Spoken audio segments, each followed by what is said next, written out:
All right, guys, welcome back to episode 4 or 5, I believe. I don't know how many I'm into this now. It's been a long month. This is going to be a very fun one. Please welcome Omnia. A lot of people in my personal life, this is outside of Twitter, they found my visit to you very fascinating because the way I explained, I was just messaged by someone, and they're like, so some stranger messaged you on the internet and invited you to Montreal to hang out with them in Chandler Eggs. So hey, everyone, here's that stranger. This is Omnia. Hello, it's Welcome. me. I hope I'm not as how would I say that? Scary as that story makes it sound. No, you were very awesome. You were very communicative with me, which was refreshing because I'm not used to people responding on time and like messaging, like coordinating, because you were always with me every step of the way through my flight, and you were very, very kind. So I appreciate you for all you did for Oh, me. thank you. It's not something I do every day. I don't message strangers every day to bring them to Montreal, so it was a first for me too. So I wanted to make sure, that this strange experience we were both on was as nice and hopefully memorable as it could be, I think. It was, and thank you for still talking to me and taking a chance to join my small podcast here. Very happy to be here. I think, you have to start here, and I can see a very bright future for this because very, Thank very you. excited to be here. I appreciate that. Well, first, I loved getting to know you. I loved getting to know everyone there. There was a moment I told this to Dork that when the day was over, when we were all just going out for drinks and everything, there was a moment where I was sitting and just thinking to myself, I was like, I'm not looking at Chandler as like an actor from one of my favorite TV shows, and I'm not Hmm. looking at you guys as devs from one of my favorite video games. I'm looking at you guys as humans. And that was like, and I genuinely mean this. That was probably like the first time in a long time I actually enjoyed myself and who I was with, because it's very rare for me to go out with drinks with people in the first place. 'Cause I have like this rule where I don't drink with people I don't know. Hmm. And that night, I like took a picture of my drink, the painkiller. I'm very sad to hear that place is gone, by the way. Dork I broke that know. heartbreaking news to me. I know. We're all like very, very sad. Both of the places we went to closed. So Yeah, we're that's very, very horrible. sad. I jinxed it. I'm sorry.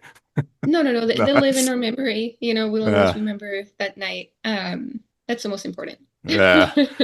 But there people are like, "Are you drinking?" I'm like, "Oh, you would never believe who I'm drinking with." So it was such a good time. I appreciated it. That was a big trip for me too, because that was my first time solo traveling alone. Hmm. Like I've always Really? been with like if I travel, I'll always be with at least one person. Hmm. So like that was a whole experience of my own. So that was like a big life event for me, I think, and I cherish that. That was such a special time for me. That's So beautiful. That makes me so happy to hear it. And I think, we do get to connect with a lot of people through our work, but I think this is the first time where we really got to bring so many different people together. And yeah, I do think, like you said, that night, both for dinner, but also for drinks, where we're all around that table, it was kind of like removing all these roles and titles and, everything we've possibly done in the past. We had an actor, we had community managers, we had, a lot of different people there. But I think just coming all together around, dinner and around drinks, it's kind of like, oh, we're just all here for the same thing. It's because we love what we do and we're connecting around the game. And I think that's really what was beautiful, is that the game managed to bring all these people together that come from so many different places, and really give them the opportunity to connect around that, which was really really memorable, I think. man, it was a blast, and I think the best part about video games is I think everyone has a video game that resonates with them. There's always a story for everyone. There's just always a game. There's always a character for everyone. Hmm. So I'm curious for you. This is how I typically start each episode that Yes. involves video games. When did your love for video games begin? Do you remember like the first? game that you were obsessed with? Yes. And we have to go really like far, far back. And it's going to be a bit unconventional because I actually don't remember the name of that game.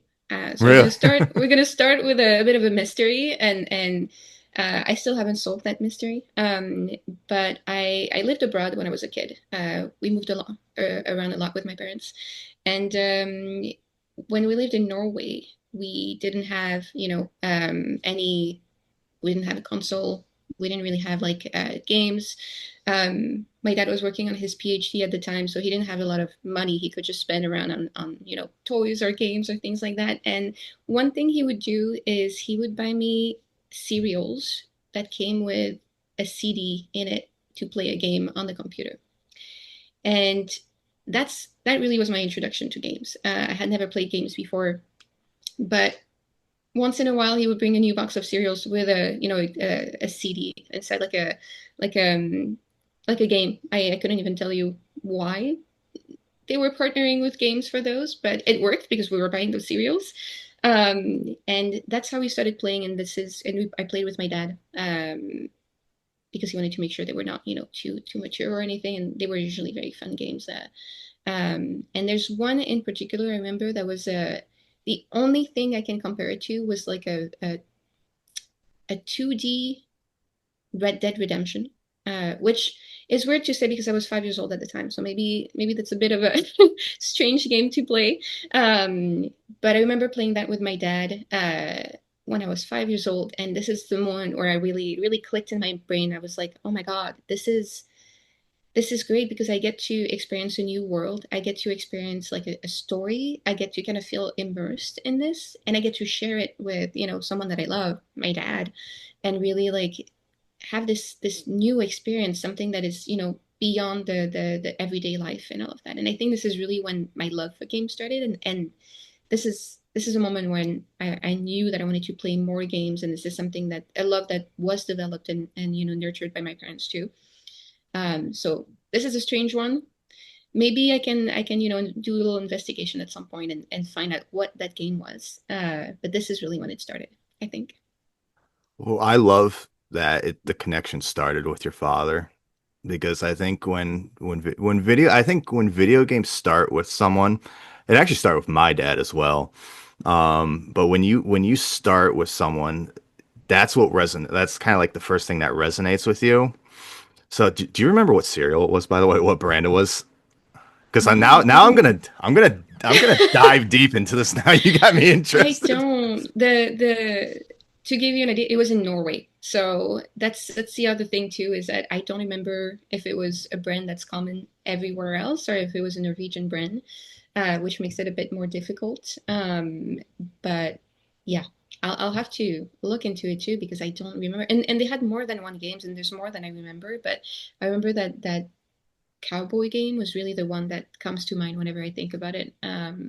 Mostly because it involved a little bit of, um, like you had to maybe defend a town against like a outlaws, and my dad had to be very present there with me because I was too young, and I was, I didn't want to lose. I didn't want to. It was a bit of a fun experience, but this is something where he really needed to be there to help me and support me through the game, and this is what really made it that fun experience because we got to do it together. I love that. That's such a again, like I just said it, but when you start with a family member Mhm. or friend, that's kind of just where almost like a I don't know the right word for it, but like a sweet spot, I guess, in your memory. I don't know the right word for it, but it sticks with you. It So, does. It does. I think it also makes it more it's kind of like it means that every time you're going to play a game for the rest of your life, this is also what it's going to bring you back to, hmm and it's also setting an intention when you start playing games with, someone that's important for you, whether it's, your dad, your mom, your sister, your brother, a friend, maybe. There's this intention of like, oh, we're playing games because we want to connect. We're playing games because we want it to bring us together. And I think that's an intention you get to carry for the rest of your life as well. Yeah, So I think that's very beautiful. that is. Did so later on down the road, uh have you ever played anything else with your dad? Have you ever like done any like co-op like on a console or anything like that? Yeah. So we played a lot of we played a lot of Mario Kart on the GameCube. That's something that he loved to play with us. So more like, driving games and Mario Party and things like that. Because it was at a time where he was still very like conscious about making us play games that were maybe more appropriate for our age than that cowboy game I played at 5 years old. So he really wanted to like make sure that we, especially if he left us with a console or left us with a PC, we wouldn't be playing games that we could be, I guess, shocked by or something. Yeah, like GTA or something. That's it. That's it. He wanted to make sure he didn't buy us a GTA and then, by mistake, as if that could be the case. And then we would be, shocked for life. But the thing is, what is interesting, and we've talked a bit about, the separately of the side, the difference between single player game and multiplayer games. And it's interesting because, yes, I did play more multiplayer games I did play some, multiplayer games with my dad where you have multiple players. But the ones that I really connected with him on were single player games. And the ones that, either I was playing and he was sitting next to me, or the other way around, he was playing and I was sitting next to him. Because I think those have like, you can't both play the game, but you get to connect on the story and everything that happens. And one of the big one for us was um, Zelda Wind Waker. It's actually the first game we played on the GameCube, and it's a very memorable one for me because he wanted to make sure it wasn't too violent. He had never played a Zelda before. He didn't know what Zelda was. So he picked up the controller, he started playing for a couple of minutes, and me and my sister were standing next to him waiting to, like, okay, can we play this? Is this okay? Do we have did you vet this? Is it checked? Can we play? And he loved it so much that he kept playing, and we had to like kind of shake him a little bit, like, can we play now? Like, are you would can you tell us that it's not too violent and can we play now? And he was, he was fighting enemies and things like that. And then at some point he kind of came out of the trance and was like, oh, yes, yes, here's a controller. You can play. This seems safe enough. But this is such like a fun memory for me, thinking about my dad being so, so immersed in this world and so like in awe of like the environment and the characters and like and I know this is a rather unpopular opinion, but it means that even now Zelda Wind Waker is my favorite uh, Zelda game to this day, because of it and because of like all the memories I have around it and what it means to me and my dad, my sister. It's something that's really important for me in my childhood. It's like a beacon of light in my childhood. It's like Zelda Wind Waker. And it's always I love especially I mean like you said I don't so I'm not too familiar with the Zelda series. I actually just recently got a Nintendo Switch too. Ooh, So okay. I'm now just getting into Zelda for the first Hmm. time. But like having like a large series like Zelda, for example, and having a specific game. So, for example, for the Fallout series, my first game was Hmm. Fallout 4.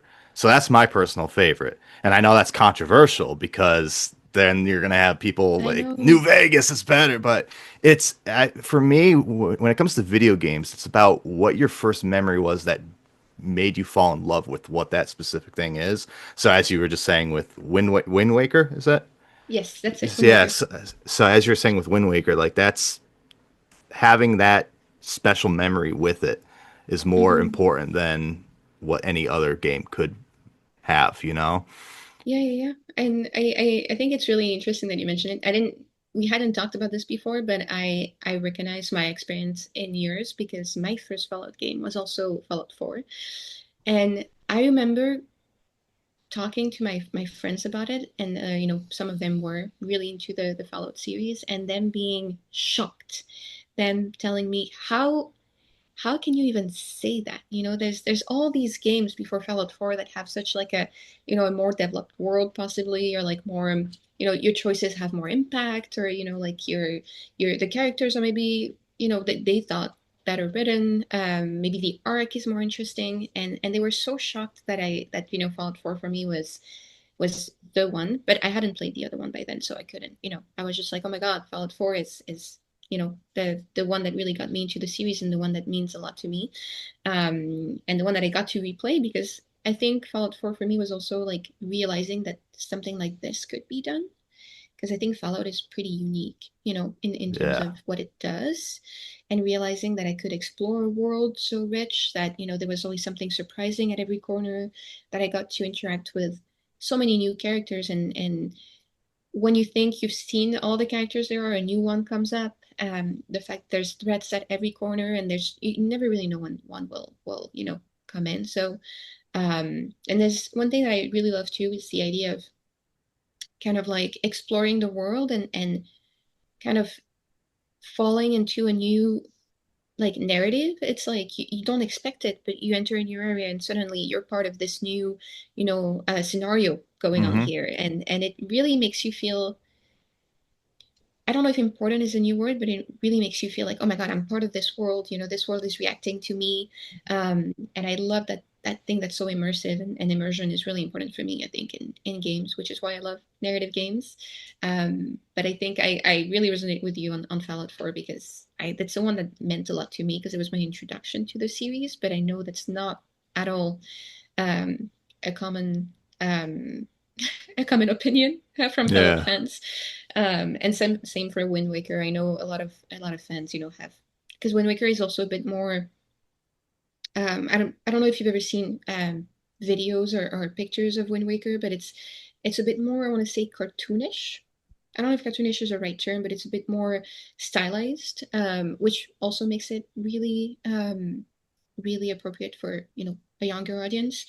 And I love the art style. I think it has aged so well, but I think a lot of um Zelda fans might like some of them, like the earlier games that are a bit more classic, and that means a lot to them because also that might be the first games they played, or the more recent games that are a bit darker, or that explore a different side of the Zelda series. So I think but I think that's also what's beautiful about games is that as we evolve, as we, grow older, they evolve as well. And some may resonate more with us, others might not. But it's also, I'm sure that, like um if I have like younger like family members around, they might not resonate with Wind Waker anymore because they're going to consider it as a bit older. They might Mm. resonate with more recent Zelda games. And I think that's part of it can be a bit sad because it's, I would love to share these older games with the people I love, even as I grow older. But I think it's kind of beautiful that through time, different people get to connect with different games in different ways. And yeah, that's it. I think that's Is kind of cool. did they ever is Wind Waker ported to like modern Switch? Did they ever do a modern, or is it like locked I to think I think they GameCube? talked about it, but I think they ported it to Wii at the time. Okay. But I think that was the last one. I don't. That's a good question. I should look into it because recently I was like, oh my God, I really want to replay it. But I do have a GameCube, so if needed, I can get that, working and replay Wind Waker, but it might not be as smooth as it could be on a more recent console. But I think the last one might have been Wii. I'd have to check. I might have to check it out because I like hearing about specifically older games in general because for me, like the PS1, PS2 era, that's what I grew up with. So Hmm. when I play like a game that like is ported, I like find like this nostalgic feeling, even if it's a game I haven't played, but I'm now getting the chance to play. Yeah. It feels just like it's such a like a warm, even when the graphics are not good.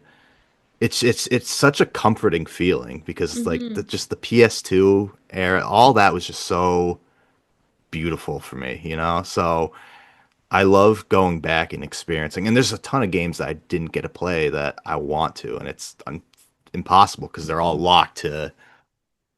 I'm so excited because there's like a lot of rumors and talks that they're gonna do a port for Simpsons Hit and Run. That was a game I Oh. heavily grew up on. I think the Simpsons creators just said never say never the other day. So I'm praying. Have you played that? Hmm. I have not. I have not.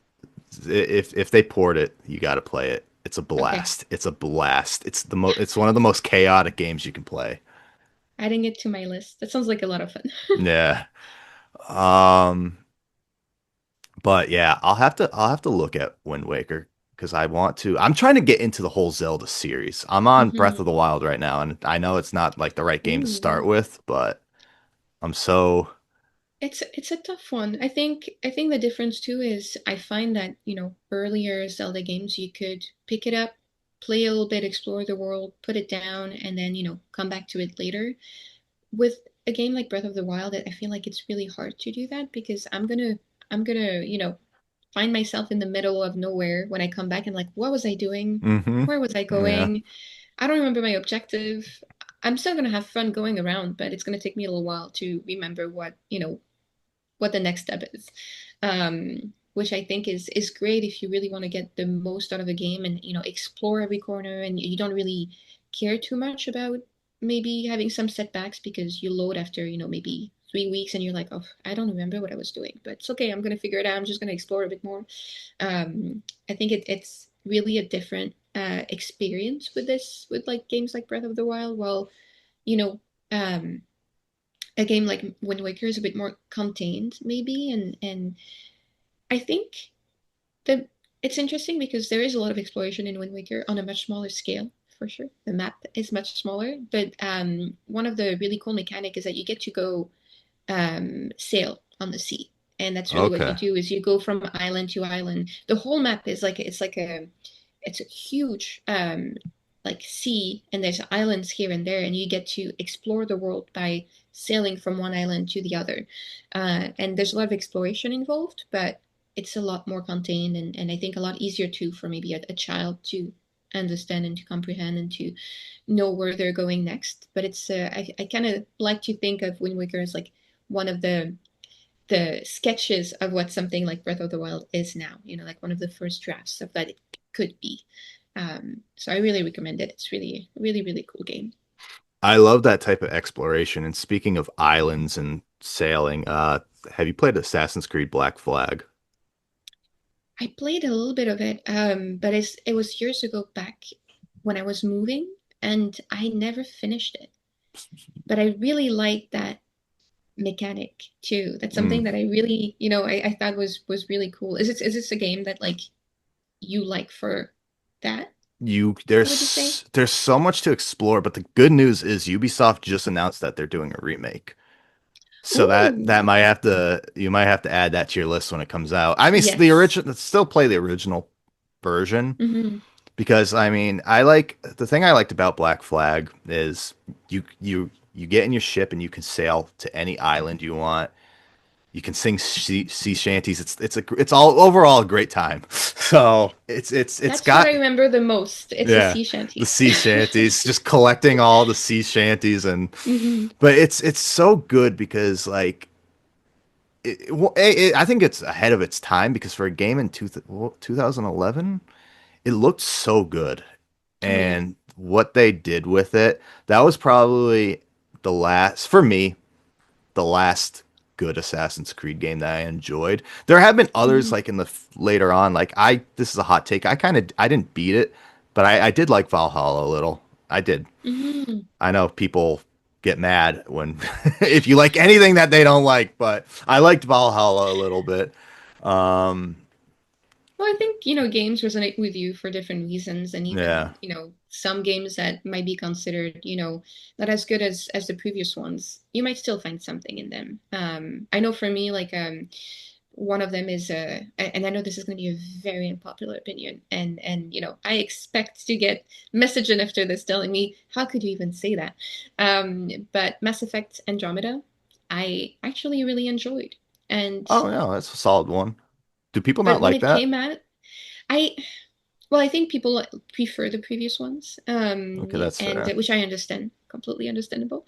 Um, and I know, it had the release was a bit of a shaky one, had a lot of issues at release that I think were mostly solved afterward. But that's an experience I really, really enjoyed. But I know for like diehard fans, this might not be the games that they wanted or that they expected. And I can understand that too, but it's still one that I had a really like I remember very fondly, playing through it. It's something that brought me a lot of enjoyment. So, As long as you're enjoying it. See that again, that's the thing. I feel like it's always going to be the first of the series that you play that's going to be your favorite because that's just if you like it, if that's like what makes you fall in love with the series, then that's going to mhm. be what resonates with you. So, I mean, and that can be said with a lot of games because I mean, back to Assassin's Creed, I'm sure there's people who've played the later Assassin's Creed games before any of the others, Yes. and that's they like it. But if they go back and play the old ones, it's so outdated that they can't find the enjoyment that I guess we did because that was like, Hmm. so I think that's what's interesting about video games in general and why I love it because there's just so many it's really about experience to It me, is. I So agree. there's so many, I mean, there's so many good experiences, and now I have to going into good experiences. I've been super excited to talk to you when you mentioned this to me. So, tell me about your experience with Red Dead Redemption 2. Yes, yes. So I have to say that and this might sound weird, but this is a game that I really resisted playing because which is weird to say because like I mentioned before, I played a 2D version of it when I was 5 years old. I understand. I understand. But it's a game I really resisted playing because I thought the world would be too rough. I thought maybe like I wouldn't really enjoy the characters. To be fair, I hadn't played any GTA games either. I hadn't played, I knew very little about what they made. And I went into it a bit reluctantly. I was like, I'm gonna play like like a gruff cowboy. I what am I gonna do? I'm just gonna ride around and shoot people. Like what is it I'm gonna do? Like I'm a criminal? Is this really something I can relate to? Is this really a character I can relate to at all? So I was really reluctant to play, and I think this is one of the games where I'm so grateful and so thankful that I was so wrong about it. Hmm. Um, and it kind of like, I think what's interesting about Red Dead Redemption 2, because also I have to say I had not played the first one. And me playing the second one was kind of a way for, my partner and my friends to get me to play the first one. They were like, okay, the first one is a bit older, play the second one, and then maybe you can go back to the first one. So I knew nothing about the world. I knew nothing about, the environment at all. And I think it's a kind of game that really lures you in. You might start Hmm. thinking you get one kind of story, and then you get taken on this kind of beautiful, heartbreaking, um, I want to say world-shattering journey where you get to relate to a character that possibly you didn't think you were going to relate to. And uh, and it really changed my vision of Arthur. It really changed my vision of the group Arthur, travels with. And I also really love that you get to dictate a little bit who Arthur becomes. Like it's a very linear, still like very linear narrative still, but you can decide who you turn this character into, and I like having a bit of agency there. And deciding, how fast does he, maybe switch from um an outlaw to someone who maybe wants to do good, or do you want to do that at all? Maybe he's going to remain like, an outlaw the whole time, and maybe like, this is a narrative you're going with, and maybe he just reluctantly does good throughout his life. So I think it's very interesting what you can do with Red Dead Redemption, but this is one game where I realized I was so wrong about it, and I was so happy to be so wrong about it. I'm very glad that you did give it that chance because so Red Dead 1 was still I still consider it my favorite game of all time. But so I was a big fan of Red Dead 1. So going in, like I was super hyped up for Red Dead 2, Hmm. especially it being a prequel because you played Red Dead 1 after or have you still Not yet, not? not yet. Okay, you have to. I'm getting there. I'm getting there. Yes, I know a little bit yes. what happens, so it's not it's not going to be a complete surprise. Um, but yes, it's on my list. what makes Red Dead 2 is great because when you play Red Dead 1, Marston's just like this gritty kind of almost tragic hero and you feel sorry for the journey he's going through. But when you Red Dead 2 gives it so much more backstory of what he's going through because, a lot Hmm. of the characters from Red Dead 2 continue into Red Dead 1. Yeah. So it was already a tragic story, but Red Dead 2 makes Red Dead 1 so much more brutal and depressing because when you're playing Red Dead 1, you're going to have this lingering feeling on your mind and you're just going to think of like those who are gone. So you're going to think of Arthur, you're going to think of Lenny, you're going to think of all these characters. And the difference between Red Dead 1 and 2 is Red Dead 2, even though obviously it's such a tragic story of its own, when Hmm. you lose Arthur, the sound, like the score of Red Dead 2, if you're like in Valentine or something, a lot of it's upbeat, a lot of Hmm. it's beautiful. When you jump into Red Dead 1, the whole ambiance is just like dark, depressing. The score, it's just like this really like you just feel this dread. Yeah. And it's almost like Rockstar knew what they wanted to do. I don't know. I Hmm. don't know if that was the plan, but it's so it's so good. I think you really will like Red Dead 1 once you jump into it. Especially now because they did a lot of like they added 60 frames per second. It runs smooth. It still looks Yeah, good for its yeah, yeah. time. Oh yeah, it So does. once you played Red Dead 1, let me know. I'm excited to hear your journey through that. I'm curious what you would think about how do you think it might change the experience to play because it was I want to say really crafted to be for the first one to be played and then the second one, and it's a bit of a like the narrative is really broken down and moved around a little bit for you to experience them in a certain way. How do you think it might be different to play the second game and then go back to the first one without knowing what happens in the first one? I think whenever I talk to anyone, I always tell them play Red Dead 2 first now. I Mm. always Oh, tell them play okay. Red Dead 2 first because you're going to have like the whole backstory.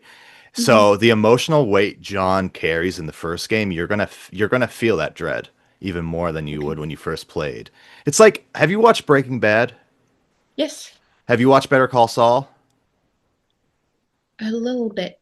S- A little bit, not too much. So Better Call Saul basically ties into Breaking Bad. So Better Call Hmm. Saul starts off and it like it introduces a lot of Breaking Bad characters as it goes, and it gives you so much more backstory. So I tell people watch Better Call Saul first, except the last four episodes, because the last four episodes are set right after Breaking Bad. Oh. So skip the last four episodes and jump into Breaking Bad. It's like the Hmm. same. It's the same thing, but I think you'll understand so many references with Red Dead Redemption One now, and I think you'll appreciate John as a character even more because you're gonna know like what pain he's suffering through. Because like Hmm. he's in Red Dead 2, there's a moment if you're like playing the epilogue and if you're at the ranch and you can hear a conversation with Abigail and Jack, and I think maybe Uncle is involved. And Abigail's basically talking to Jack, and Jack like remembers Arthur, and they basically say John never talks about Arthur like because it mentally breaks Yeah. him. But if you read his journal, it, and obviously Arthur wasn't a thought when Red Dead 1, but it makes so much sense because John's like suffering on the inside about Arthur, but he's not talking about it. But there's moments when you play and you're like, oh, he's thinking of Arthur right here. Yeah. So I think the interesting too is, um, I think games like Red Dead Redemption 2, and I'm sure one as well, kind of make you appreciate how like the kind of inner world that people you don't know may have because traveling through the world of Reddit 2 I was you get to meet a lot of different people and some you could miss completely if you decide not to explore at all and it just again you get really a lot of agency in who you choose to meet, who you choose to interact with, who you choose to help. Sometimes, the quest you do, you have full agency there for a lot of them. Um, but it really makes you appreciate how much Arthur is able to connect with them. And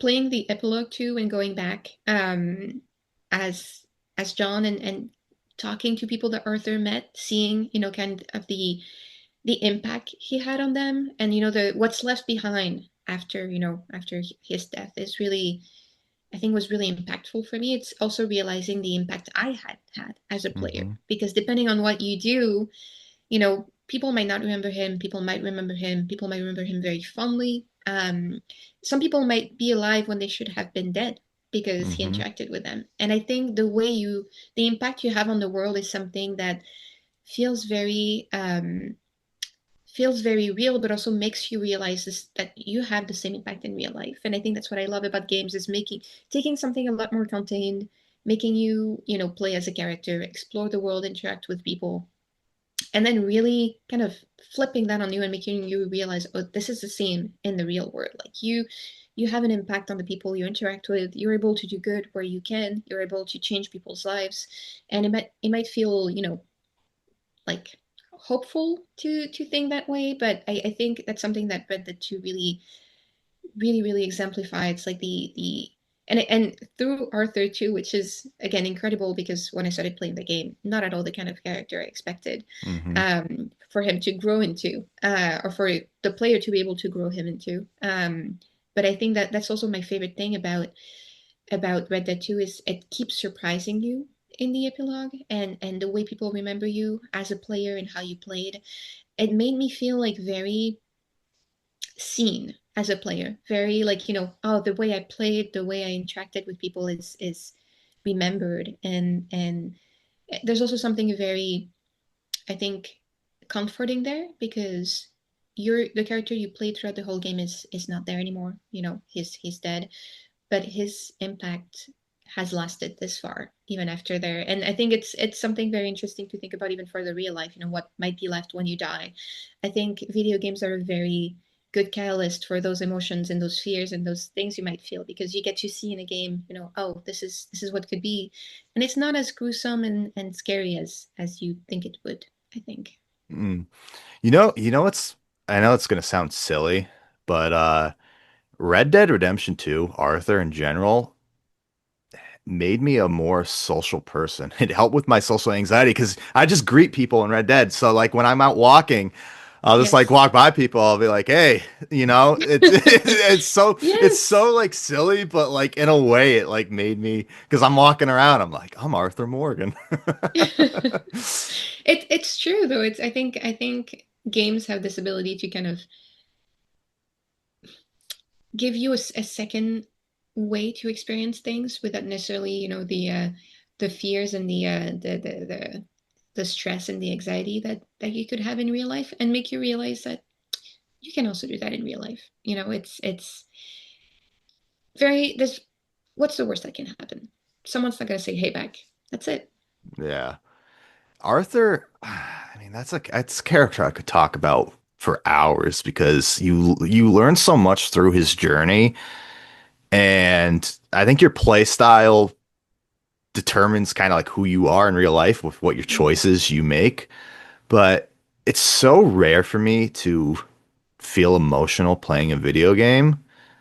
And when Arthur died, I was a mess. And that was like one of like the first times in a long time playing it. That's yeah, I can't think of any other game other than Redemption 1, which made me sad too, but like it was like this feeling that you lost a friend. Like you spend like hours and hours and hours with this cowboy that you learn so much knowledge from, mm, and then he's gone and you don't get him back. And that was the worst part, is you don't get him back. Thankfully, mm. I loved Marston already because of Redemption 1. But if you haven't played Redemption 1, then you're gonna be like, why am I stuck with John? But I think when you play Redemption 1, you're gonna deeply love John as much as you did Arthur. I'm sure I will. I think now I also am prepared to get as attached to John as I was to Arthur. But I think for me too, something that Reddit 2 does really well is, yes, you're definitely, shattered at the end when he actually dies. But there's this sense of unease the whole time once you start to understand that he's even just sick. Like once he gets sick, there's this sense of like unease and like kind of doom because you're like, okay, this I'm depending on how you play, of course. I decided to, give him a bit of a redemption arc, so that's really what I was going for. But I was like, I'm nurturing this character. I'm giving him his redemption arc. I'm making him have a positive impact on the world around him. It sounds like it's also really good for him because people interact with him now in a more positive way. They see what he does, and they really, you know, give back in return, and seeing him get sick throughout the game as he was trying to do good, and it almost felt like he was running out of time to do everything he wanted to do. And I think the game does that really, really well. The way, it's barely said, it's really in the background, but you feel it, you feel the weight of it. And as a player, you're like, okay, I have so much to do, but also can I remember thinking like, no, please, I want him to be saved. Like I want him to be okay. I want him to stay alive. And in the end, it's not even what really takes him away from you. It's Hmm. a completely different event. And I think that's also interesting, the fact that you spend the whole game thinking this is how he's going to be taken from you, and then at the end, that's not at all what happens. So It I think makes that's pretty beautiful.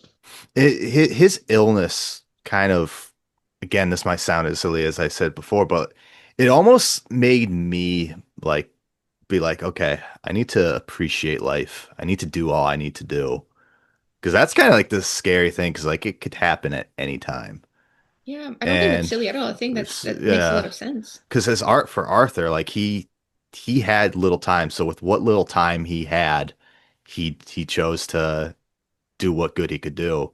Hmm. And in a way, as a player, you learn so much from a virtual character, but like it almost makes you open up and wake up and be like, you know, this is life. This is what Hmm. happens.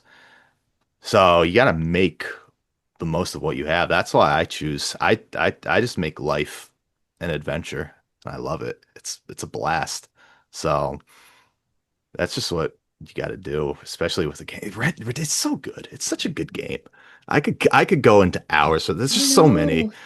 I know, and it's really interesting because it's the kind of game that, like I told you, I was very reluctant to play, and I had a lot of biases about it, and a little bit because I was not super familiar with what Rockstar does, but also, what is really interesting, and I haven't played any GTA game yet, so that's the next thing on my list because I had the same reluctance to play them for the same reason, but um I know now that, they're what is really interesting about Rockstar games is that they're sold to you as something, and then when you play them, there's something completely different. And I think they're also a lot more impactful because of it, because a lot of people might pick them up thinking, I'm going to be, let's say, like I'm just going to cruise around town and live the fantasy of being a criminal, possibly. Hmm. You know, but then when you play it, that's not at all what you get. It's really like you get the emotional turmoil, you get the deep background, the narrative, you get really taken into like a you, you really get like a fun ride out of it, but it's not at all what you expected. And I think it's almost intentional. They want to trick you into thinking you're going to play one kind of game, and then you get a lot more out of it than you thought you were going to get. Which I think is really, really incredible that they get to do that, because I think some people might also pick them up thinking there's something completely different, and then get that experience out of them, and it's quite a I think it's quite unique to Rockstar, to be honest. I'm very excited and curious of what GTA you're going to start with, because going back to how we were saying like Fallout 4, if you play GTA 5, it'll probably like be like, "Oh, and then there's going to be the people telling Mhm. you, "Oh no, 4." So I'm curious what you're going to start with and If where you you're have going any to go with that. recommendation, do let me know, because I don't know yet. I remember like when I was a teenager, like some of my friends were playing GTA, and I had a very negative view of it, just because I think if you just take some small snapshot of the game, it can look like a game it's not, Hmm. and I think that's why it took me so long to finally play them. I think there's even sometimes in the marketing, like it can be a bit alienating, especially for like I know some of them have a like a really like strong, impactful visuals they use for their marketing that can be a bit alienating too, depending on the kind of game you play. So I really didn't think it could be ever a game for me. So that's why I've waited until now. But I've heard so many good things, and I know the excitement for the new one coming out. When people talk about it, it's mostly about they're so excited to get then to get to see a new narrative, to get to meet these characters, and to also get to explore, the world of the game. So I'm I'm excited now. But if you have any recommendation as to where to start, I will take them. So I would probably recommend four because Okay. story wise, it's the best.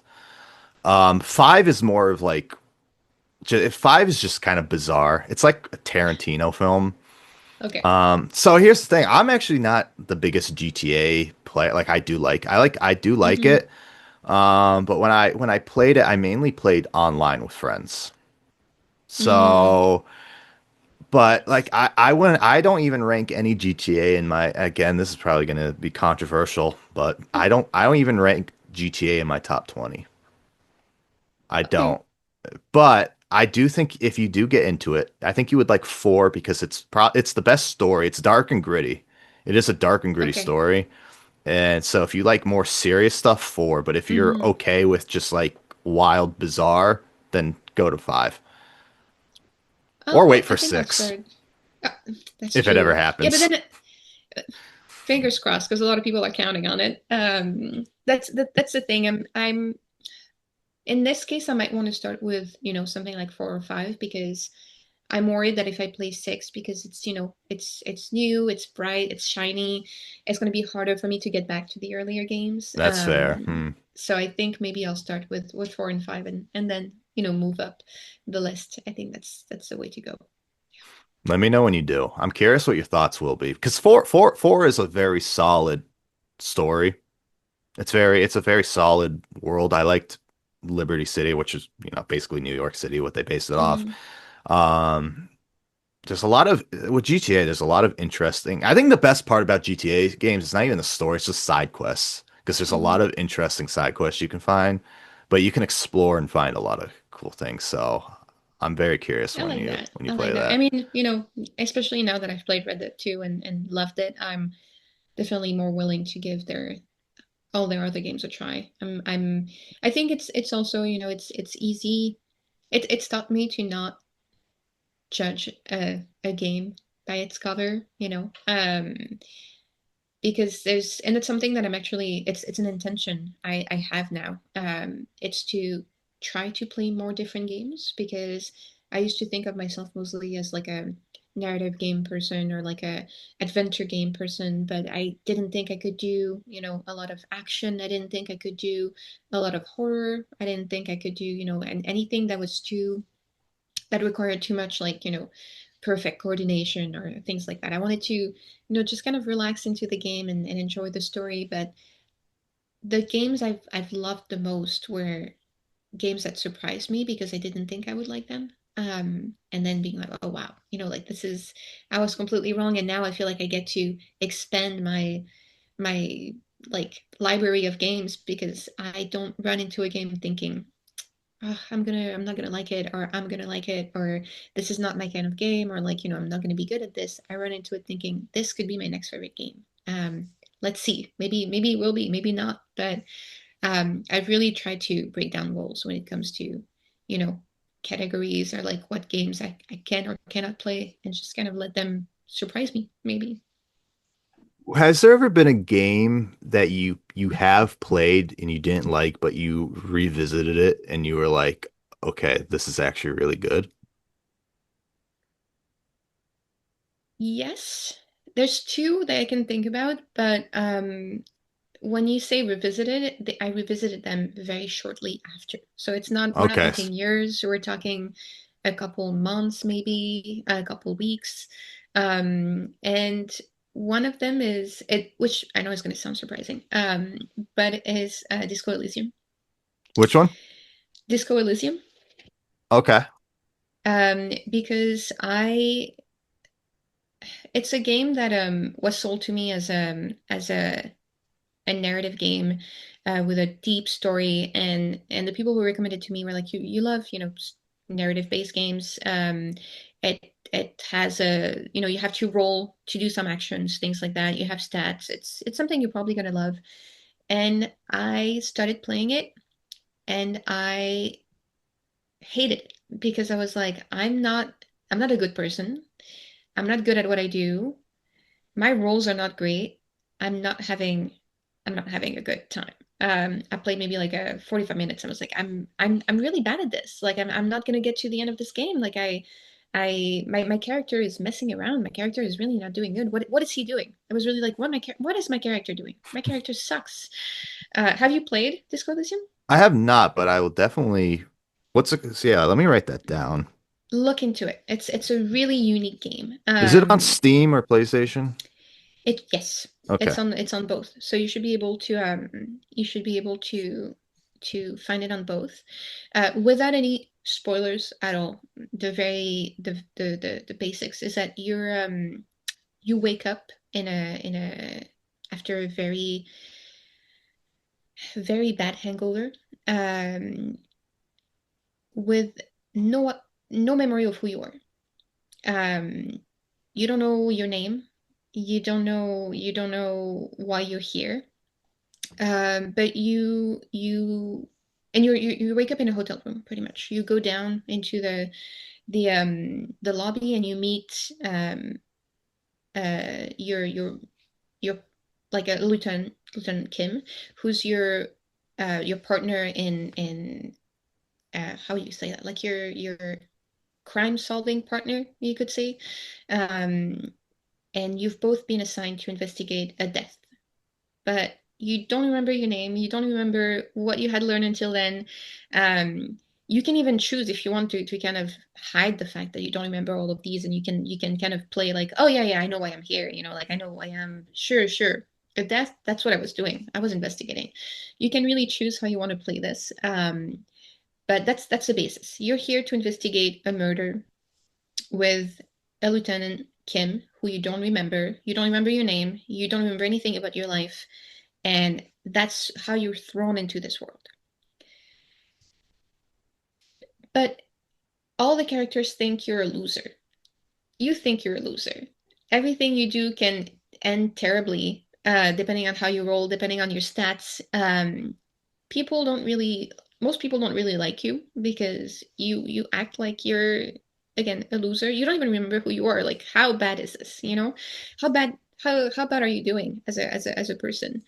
And that was really really hard for me to accept because I tend to play more lawful characters. Even when I get a choice, I don't need to be the hero. I can be like I can be like maybe more neutral. I think that can be really interesting to play. But playing someone who, depending on how you play him, can not have any moral high ground, can not have any ethics, is really just living to survive or to like for his own you know interest, was really really alienating. And I started playing the game, and I was really like not doing good because people did not like me. People did not want to talk to me.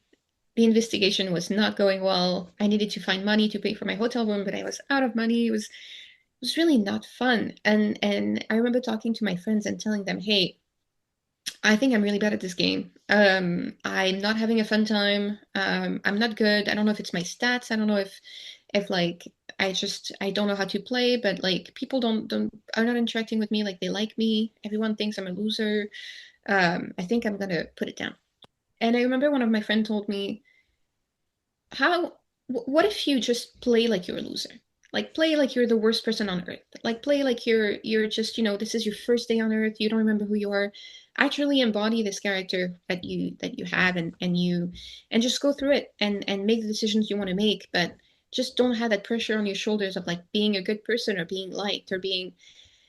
And I did give it another try, I think 2 weeks afterward, and I was like, okay, whatever happens, maybe I don't know, I shoot the wrong person, maybe I shoot myself in the foot, maybe I I drop all of the evidence for the investigation. Maybe like whatever happens, I'm just gonna go through it and I'm just gonna accept it. That's the world giving me all of this, and that's just who I am as a character. And it was so much fun. It was so much fun to play this game not having that pressure on my shoulders of like I need to do good, or I need to be a good person, or I need to. And the beautiful thing is that throughout the game you still get to do those things. You still get to do good, you still get to be a good person, you still, but you don't have this pressure of like, oh, I need to be perfect, I need to say the right thing, I need to do the right thing. Maybe sometime you're gonna roll the wrong, gonna roll wrong, and you're gonna stumble and fall into a hole. Oh, too bad. Now you're in the hole. What do you do now that you're in this hole? And this was so freeing, realizing that I didn't need this character to do everything perfectly, and that he could just go through life, live this, narrative, live this adventure, figure things out along the way, maybe find more about who he is, find more about why he's here. He's going to disappoint some people, but that's okay. As long as he tries his best, it's fine. And it felt a little bit like being a toddler, kind of, going through life. And it was so fun. It was incredible. And despite all of that, it still delivers like a really deep, a really memorable narrative, and one that, I still means so much, like still means so much to me to this day. I would consider Disclosure my favorite game for this Really? reason. Yeah. Yes, because it's a game that surprised me the most, and the one that also opened up my mind the most, both to games in general, but also to life, I want to say. And yeah, just the most like, and I want to make sure that I don't sell it to you too much, because I don't want you, eventually playing the game and be like, okay, no, this is not as good as, Omnia had said it would be. But I really think you need to go into it blind to really enjoy it. But my experience was really, starting it thinking I need to be good, I need to be the best, and then playing through it and kind of letting go of that pressure and those expectations, and just letting the character take me where he needed to take me. And I wasn't playing as me, I was playing as him. And I think that was the most important. And you still get to make choices and shape his kind of like his psyche, his personality, his actions, but you're still given this character with a backstory and with, a personality, and that's what you get to play with. So you don't get to play with yourself, you get to play with this character, and that's who you need to take to the finish line. And I think that was just so incredible. That sounds very interesting. And now you actually have me hooked because that perspective is go into this as not yourself, but like as it's Mm-hmm. your first day on Earth. You that actually has me really hooked. So I'm probably going to pick that up tonight. That sounds very interesting. It is a trip. I'm warning you, it's a whole trip, and it's the kind of game that I think has set a standard for other games now that are trying to do the same thing. And it's so unique, it's so beautiful, it's so well written. Um, and the thing too is you can make mistakes, and it's okay if you make them. There's one, again, without any spoilers, there is one objective that was on your list of things to do the first day. I tried to do it and I was like, oh, I don't really know how to do this. I guess it's just they put it on the list, but I don't really need to do this. So I waited, and the third day I finally figured out how to do it. But it's something that really needed to be done the first day for it to be impactful and for it to help you in your investigation. But I did it on the third day, and that changes completely everything. And people even, I think, if I remember well, people can even react to you. They're like, oh, wow, you really did this 3 days later? This is a investigation for like a murder. You should, like, what do you mean? You're a cop. What are you doing? You waited 3 days to do this? So it's really cool how the way like the world interacts with you and your actions, but you can make mistakes, and they're taken into consideration, and it's okay for you to make them. And at the end, like, it's really interesting because it didn't make me want to be the worst person ever either, but it made me more okay with, making those mistakes and kind of like stumbling through life as this character who, again, doesn't remember who they are, which is crazy. Doesn't remember who their partner are. So it's just really, really fun. I really recommend it. No, that has me very fascinated. The whole concept of it seems really unique and cool. I love unique games. I love a game. I like when games push boundaries and are different.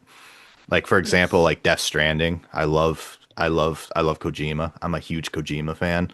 But I love when people take risks with games and do Hmm. something that hasn't really been done before, and almost like as a like when you hear about it, you kind of feel like, oh, this isn't for me, but then you play it and you're like, oh my God, this is unbelievable. Is there I'm one for very you? curious. What's that? Is there one for you? One game that Uh, like a game that maybe surprised you or maybe like pushed like boundaries that you didn't think they would, or that maybe you were maybe a bit reluctant to play, or went into it thinking one thing and then you were like, oh wow, no, this is not at all what I expected. I know you're gonna want to go deep into this one because this is one I know you like, Alan Wake. Yes, So yes. let me give you my first Alan Wake Hmm. experience. So this was actually before it came to a little game called Dead by Daylight. I don't know if you've ever heard of it, but when Alan Wake 2 came out, so I didn't realize I'd played the first game. I had played the first game a long time ago, but it was like one of those games that I just felt like kind of like the gameplay controls and everything was a little too Hmm. difficult. And so then Alan Wake 2 came out, and the first thing I see of Alan Wake 2 is Herald of Darkness. See the music video. I'm like, what am I watching? Like, what the fuck is going on here? But I got so addicted to that one song that I was like, all right, I have to like play the game to understand what's going on because this is like the most wild thing I've ever seen. And for a Hmm. video game to do that, and especially when you get to that section in the game, it is so bizarre. But Sam Lake is such a madman, and I love it. I know. And it was so good. Just the whole I had to watch a recap of one. I actually did go back to one, but I just got so busy I didn't get to complete it. I will. Hmm. But Alan Wake 2, it was such a wild experience for me because it was almost like playing a Kojima game. Because when you Hmm. play a Kojima game, you're like, what the hell is going on? So playing Alan Wake 2 for me, it was so good. The acting is so good in that game. Uh I know Matthew Parodi, I don't know how to say his last name, does the voice, and then I can't say his name, but then you have the guy doing Alan Wake and he Yes. like does the but he's so good. It's I so know. good. I loved it. I loved it. I think that the thing too about Alan Wake is it has the most consistent artistic direction that I've ever Hmm. seen. Like they know what they're trying to do. They know where they're going and you can see it. It's like this world is very like you can almost feel it. This is a world that makes sense. This is a world that I could see, like just coming to life. It's something that's incredible because with the first one and the second one, the same intention is there. It's just that they got to do with Alan Wake 2 what they probably wanted to do with Alan Wake 1 without the resources they needed.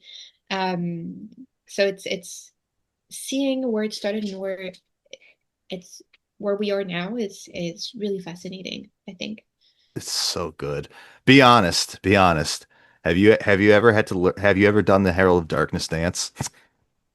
I Has it ever have. been in your head, right? Yes, yes, It's I have. impossible not to. It's impossible not to. I It's watched it's that. too good. It's just it's such a wonderful trip. I love when people push boundaries for things. I love when people are so creative. I think creativity is like my favorite thing in general. Even like so I hate social media. Like I hate it. I'm barely on Twitter anymore. But I recently just made a personal Instagram where I follow like friends and family, which has been nice because I'm now following people from my childhood, and I'm like seeing everyone like being successful and everything, and I love it. Yeah. But like I see wholesome things on Instagram, and I'll always get like reels of people's like creativity with like cosplays or whatever. Hmm. And I love when I see people have that passion because it's just when you're creative, you can just like do anything. And I love that's what I Yes. love. I love again, I'm such a nerd, but like whenever I scroll on Instagram like through Reels and everything, I always get like the most wholesome content and I love it. Oh, I mean that's what you want, right? You really Yeah. want to curate your social feed, so that's what Hmm. you get. But yeah, I think you really put the word on like the finger on it. Like passion is something that I think is also really inherent to Alan Wake. Like you can see there's so much passion behind it. You can see the team at Remedy is definitely like fully dedicated to Alan Wake. Like they're this is something that they live and breathe. You know, it's just the fact that they brought for me Alan Wake 2 is I was a bit I know it was a very exciting year with games, but I was a bit sad to see that, you know, it did not necessarily get the celebration that I thought it needed to get because for me Alan Wake 2 is like a groundbreaking game.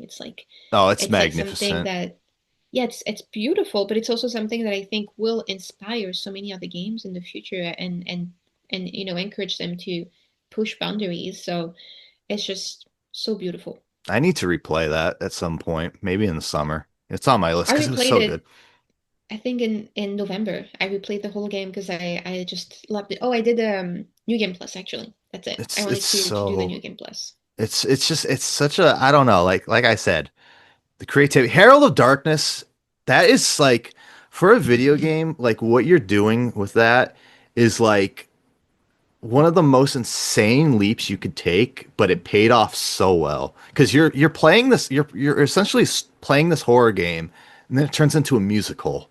You're like walking through, you're like seeing these TVs, you're seeing yourself dancing and singing, and it's just like, oh my God, I love Herald. I listen to Herald of Darkness like every day. That's in my workout playlist.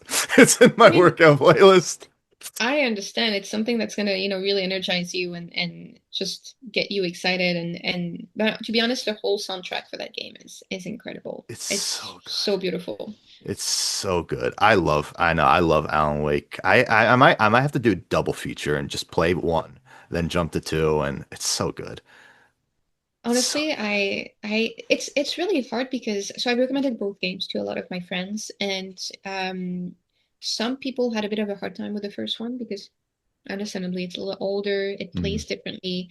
And I actually this is funny, I even recommended it to my dad because I was like, hey, I think you might like this. It's the narrative is really cool. If you ever want to play the second one, I think you would love it too. Because my dad, to be honest, doesn't really play games anymore. He's given up on that, which makes me really sad because I know mm, you know, there's still he doesn't play games, but if you put a controller in his hands, he's gonna be he's playing. gonna, yeah. You know, he's gonna be playing. It's just it's not something he wants to dedicate a lot of time to anymore, which also makes me a bit sad because I see a lot of value in games. Hmm. But I recommended it to my dad, and he actually played the first one. He didn't finish it, but he played through it, and he really loved it.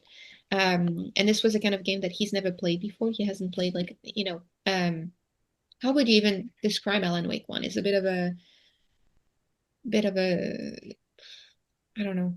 It's a bit, there's a bit of horror. There's a bit of, yeah, I don't really know how you My would describe Alan Wake 1. my selling point for Alan Wake is I tell people it's like if Stephen King stories came to life and was haunting him pretty much. That's my selling point to people. Unfortunately, though, again, as I was telling you, like because video games are such like a big, as you said, a driving point of my life. Most people I know unfortunately don't play story games. They only will Hmm. kind of do online. So this has me excited because I'm finally able to talk to someone about these because about Alan Wake and all this because it's just like I love it. Like I love stories. I love it so much, and I think it's hard because not being able to talk about it with people is like, so I'm happy to finally have someone to talk, especially Alan Wake, because that's like a I know. rare. So it's so good. I love Alan Wake. It's so good. And I completely agree with you. And to be honest, like story like narratives like story-based games are have been some of the best source of conversation slash debate with my friends. You know, like I can go back to something like Life is Strange and ask them, the Bay or the Bay, and we're gonna have a conversation for an hour and a half on what they decided to do at the end of the game. And same thing for more recently with Clair Obscur, or like there's just so many games where you get to make decisions that impact the game, and I think getting to talk through them with people is really, really insightful. And you would think that maybe there's a bit of a bit of heated discussion sometimes, but it's actually quite the opposite. I've had a lot of conversations with my friend Dork about what we did differently in some games, and every time we've talked about something like that, the only thing I get from it is like, oh wow, we approach this situation differently because we saw this situation differently, and we picked up on different things. And there's in a lot of cases, there's not just a right or wrong answer. It's really, what do you what do you see, or what do you give value to, in your life? What are the things that are important to you? And I think it's, you also get to know people through those discussions. You get to know what they value, what they care about, what they love. And it also, connects back to their experiences in life, and things like that. So those are some of my favorite discussions I've ever had. And in Alan Wake, there's not as many decisions you get to make, but still getting, like, going through it and really exploring the narrative, and the main characters too, because I think what is interesting to me is that as I've gone through the game, when as you go through Alan Wake 1 and Alan Wake 2, you get to see Alan a little differently too. And as an incredible character, but a deeply flawed character too, someone who maybe has hurt other people, someone who but is trying to do good. He's trying to get things right. He's trying to, like, solve, the problems, and really, maybe undo what has been done. But I think that's also what I love about games, is forcing you to play as a character that's not perfect, and going through the motions of, like, maybe, you know fixing the things that need fixing, which is really, really cool. Speaking of characters that aren't perfect, we talked about Arthur. We talked about Alan. Are there any other characters that you view the same way that aren't perfect, but you?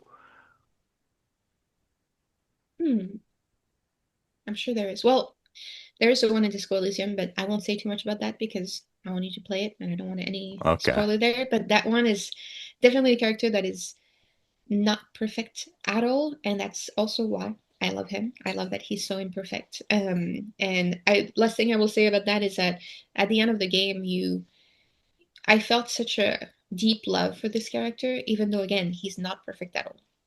But I remember ending the game and being like, okay, like, I really care about this character. Hmm.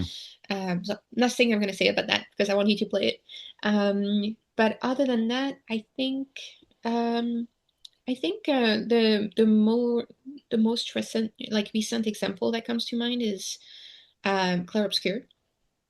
Have you played Clair Obscur? Not yet, no. Not yet. It's on the Okay. list. It's on the list. I will not spoil anything. But that's another game that was my second game when you asked me, is there any game that you started playing and you had to revisit later? And that was one of them, Okay. because it has a big, and this is not a spoiler, you're going to see it from the very beginning. It has a big dodge and parry mechanic, that's very important um, to the fights that you do. And I am not good at this. I can't dodge for my life. I also don't want to think about it. That's not at all something that when I play a game, I'm like, I want to dodge perfectly. I want to parry perfectly. It's really not something that brings me a lot of happiness. So I had the game on normal difficulty, and I put it down because I was like, this is too hard. I'm never going to finish it. And Eric actually told me it's worth bringing the difficulty down. Play on easy. Do it. Play on easy. And I was very stubborn. I was like, I don't want to play on easy. I should be able to play on normal. Like, what am I, a baby? Like, I want to play on normal. And had a lot of pride and a lot of stubbornness there. And ultimately, I did bring down the difficulty, and I loved. the game.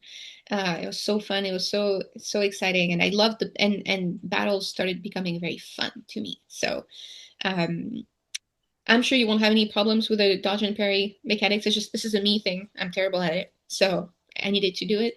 But the characters in it are all well. I mean, not all. Most of them are flawed in some way, and I think it's getting to going through the narrative and learning that is it's there's also a you know what? No, I won't say too much because I want you to play it. So All right. I don't want a spoiler to slip out by mistake. But I will just say they are flawed characters, and that's also what I love about them because they're deeply human. Other than that, I think one that comes to mind is Silent Hill 2 and our main protagonist. Um, this one was, to be honest, a bit of a whiplash moment for me. Have you played Silent Hill 2? Or have you watched Yeah, it? I've started playing it, Okay. but when it comes to horror games, I can't play I alone. know. I'm very bad with horror games. I'm very bad. Completely understand.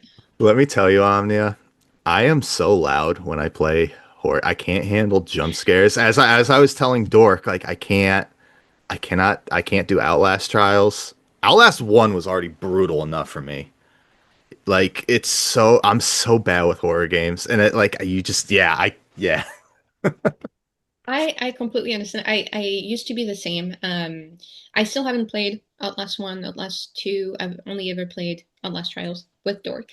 Um, but I think I've really been trying the past 2 years to kind of build my like my how do you call that, my resistance, I want to say, or like flex that muscle of playing scarier games because I don't want to pass a really cool narrative because Mm, I can't, I am too scared to play it. And I have watched a lot of games instead of playing them, but I just don't think it's gives you the same, experience. So I'm really trying. I even this year, like I've tried playing a lot more horror games. I played Resident Evil Requiem. I uh love it. It's I horrible. It's lit scary, but I love it. playing as Grace was like the biggest challenge for me. I was like, oh, what am I doing? Like the I just can't do this. But I did it and I finished it and I loved it. But this is something I don't think I could have done 3, 4 years ago. But I'm really trying to push myself because I want to experience all those incredible games. And and actually Silent Hill 2, the remake, was one of those challenges for me where I was like, I want to do it. I want to do it. I'm going to do it. Whatever it takes, even if it takes me forever, I'm going to try to play it. And I'm really glad I did because this is a kind of game that maybe 10 to 15 years ago I would have thought, oh, this is it's just a horror game. It's just a horror game, just monsters. You kill the monsters, you move on. But the narrative that unfolds in that game is so incredible. And I think for people who have never played or never watched the game, it's something that they really have to experience for the first time themselves because going through the game thinking that your objective is one thing and then learning throughout the game that truth is maybe not what you thought it was, and learning more about your character and learning more about the what Silent Hill means and like what is maybe the memories you have about Silent Hill, like well, how does that connect to your past and to your life and all of that. For me was really like incredible. It's one of the games where I played it and at one point I just stared at the wall. I was like, what am I what am I doing here? What who am I? What is this? But it also does it so well. It does it so well because you kind of start the game thinking this is another, like first person. Oh no, it's not. I don't think it's first. Like third person shooter, maybe like where you have to, you know, go through an area and be the hero and like solve your objective and get to the end. And and I think that it also sets the scene for the player to think that this is what it is. Just hey, you're the good guy. You're going through this town. You're being, attacked by so many different terrible monsters. They're definitely the bad guys here, because they're attacking you and they're also really scary. But as you go through the game, you learn more about the other characters that you meet, in Silent Hill, and about their struggles, and what brought them here, and things like that. And it's just, for me, it was really a kind of like a where it clicked in my head. I was like, wow, the narrative delivered here is just like, it's like it just punched me in the face. I feel like I'm seeing things completely differently now, and I don't think a lot of games get to do that well. But Yeah. Silent Hill 2 does. Okay, you have me a little more interest in playing. It's just the only reason I'm getting through Requiem because the gray sections are horrifying. They are I know, horrifying. But then I I know. switch over to my glorious King Leon S. Kennedy and I feel safe. And then I go back to Grace. You did beat it, right? Yes, Okay, I did. I'm not gonna say spoilers because it's still a fairly new game, but oh my God, the basement scene. It oh my God. I can't. I was so stressed that again I'm playing it alone too. I originally streamed it, but I can't because I don't like to put myself out there screaming. I understand. Omnia, I swear to God, I'm not even exaggerating. I felt my chest like clenching up. I'm like, I can't do this. I'm gonna fucking die playing Resident Evil. Like I I can't. know. And then but then again, it's so good the way it's designed. And then when you switch back over to Leon, and there's so much nostalgia in the game too, what I appreciate. Again, I'm not going to say any spoilers, but the RPD scene, when you go back, which they did such a good job with that design. They did Oh, they such a good, did. one certain scene when a certain boss comes on triggered my PTSD and I I know. screamed. I turned the game off the second I saw him. I'm like, nope, I am not doing this again. And then Hmm. I had to stop for the night. And yeah, I yeah. know. What is also really crazy for me is, like, walking into RPD as Leon. I still had, you know, memories from playing the previous games that happened in RPD and being chased around. And that never left me because that gave me so much anxiety. Like Hmm. being chased in RPD, or not, never knowing if, someone's going to come at you, hearing the steps, as you walk around.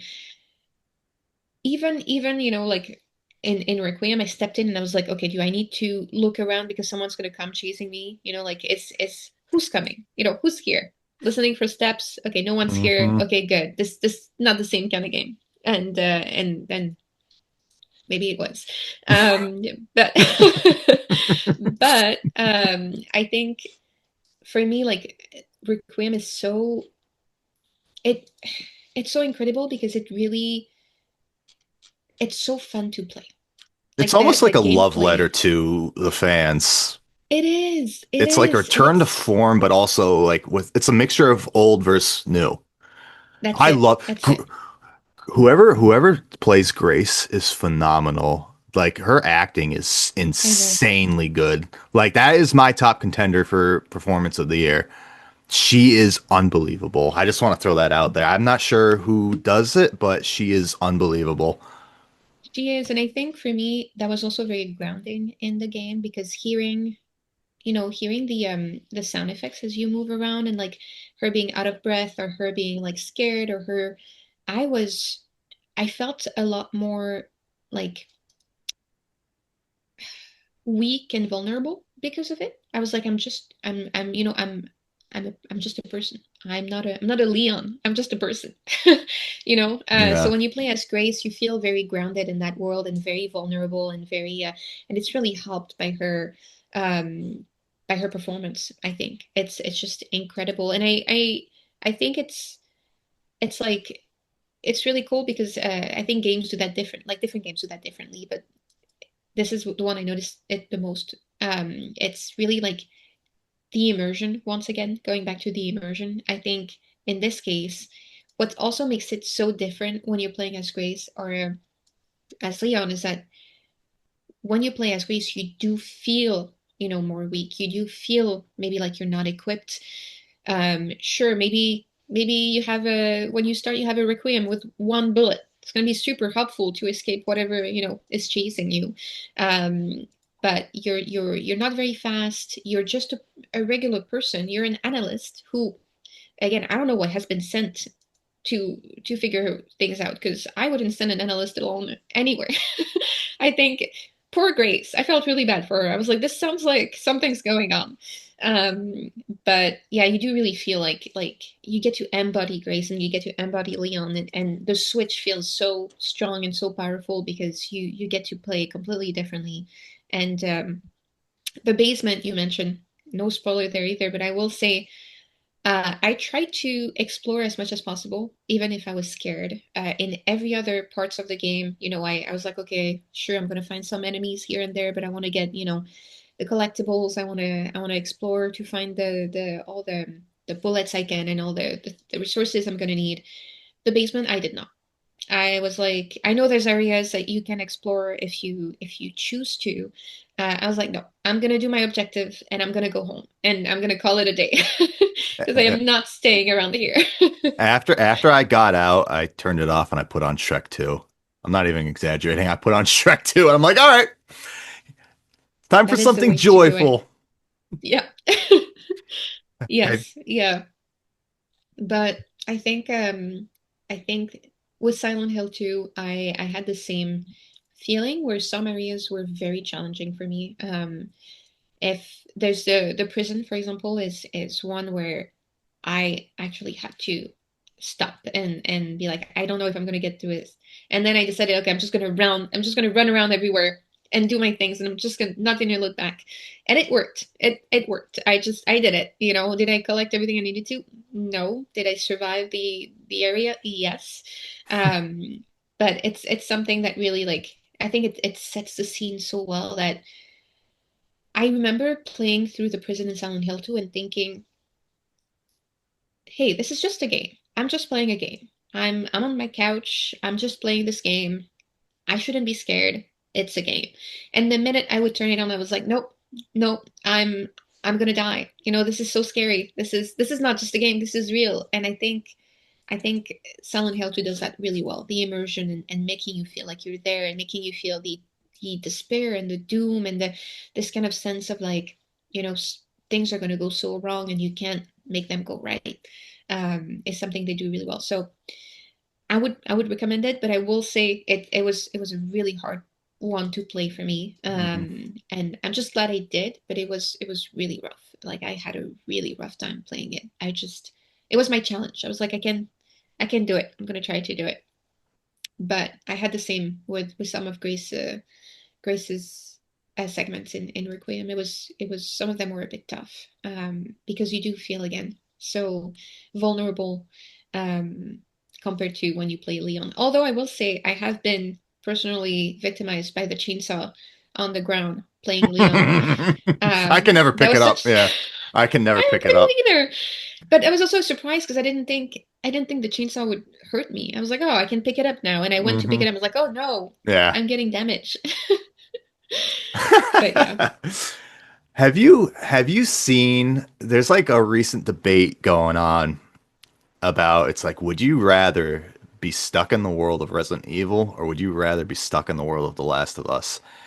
And then there was like Mhm. a joke. It was like Leon casually suplexing Joel. Well, I guess that's the last of him. I did see that one. I Uh, did see that one. Um, I hadn't heard about the like the debate though. I think I'm not sure which one I would pick because I'm dead either way. that's it. I want to pretend I would survive, but I'm not sure I would. I think the one difference maybe is that in Resident Evil, the residents are evil. They are very evil. They are very evil, and they're also trying to like there's definitely an intention to, you know, um tear down humanity. Like there's there's very intentional over there. It's like, Hmm. okay, whatever choices we make, people are gonna die and we don't really care.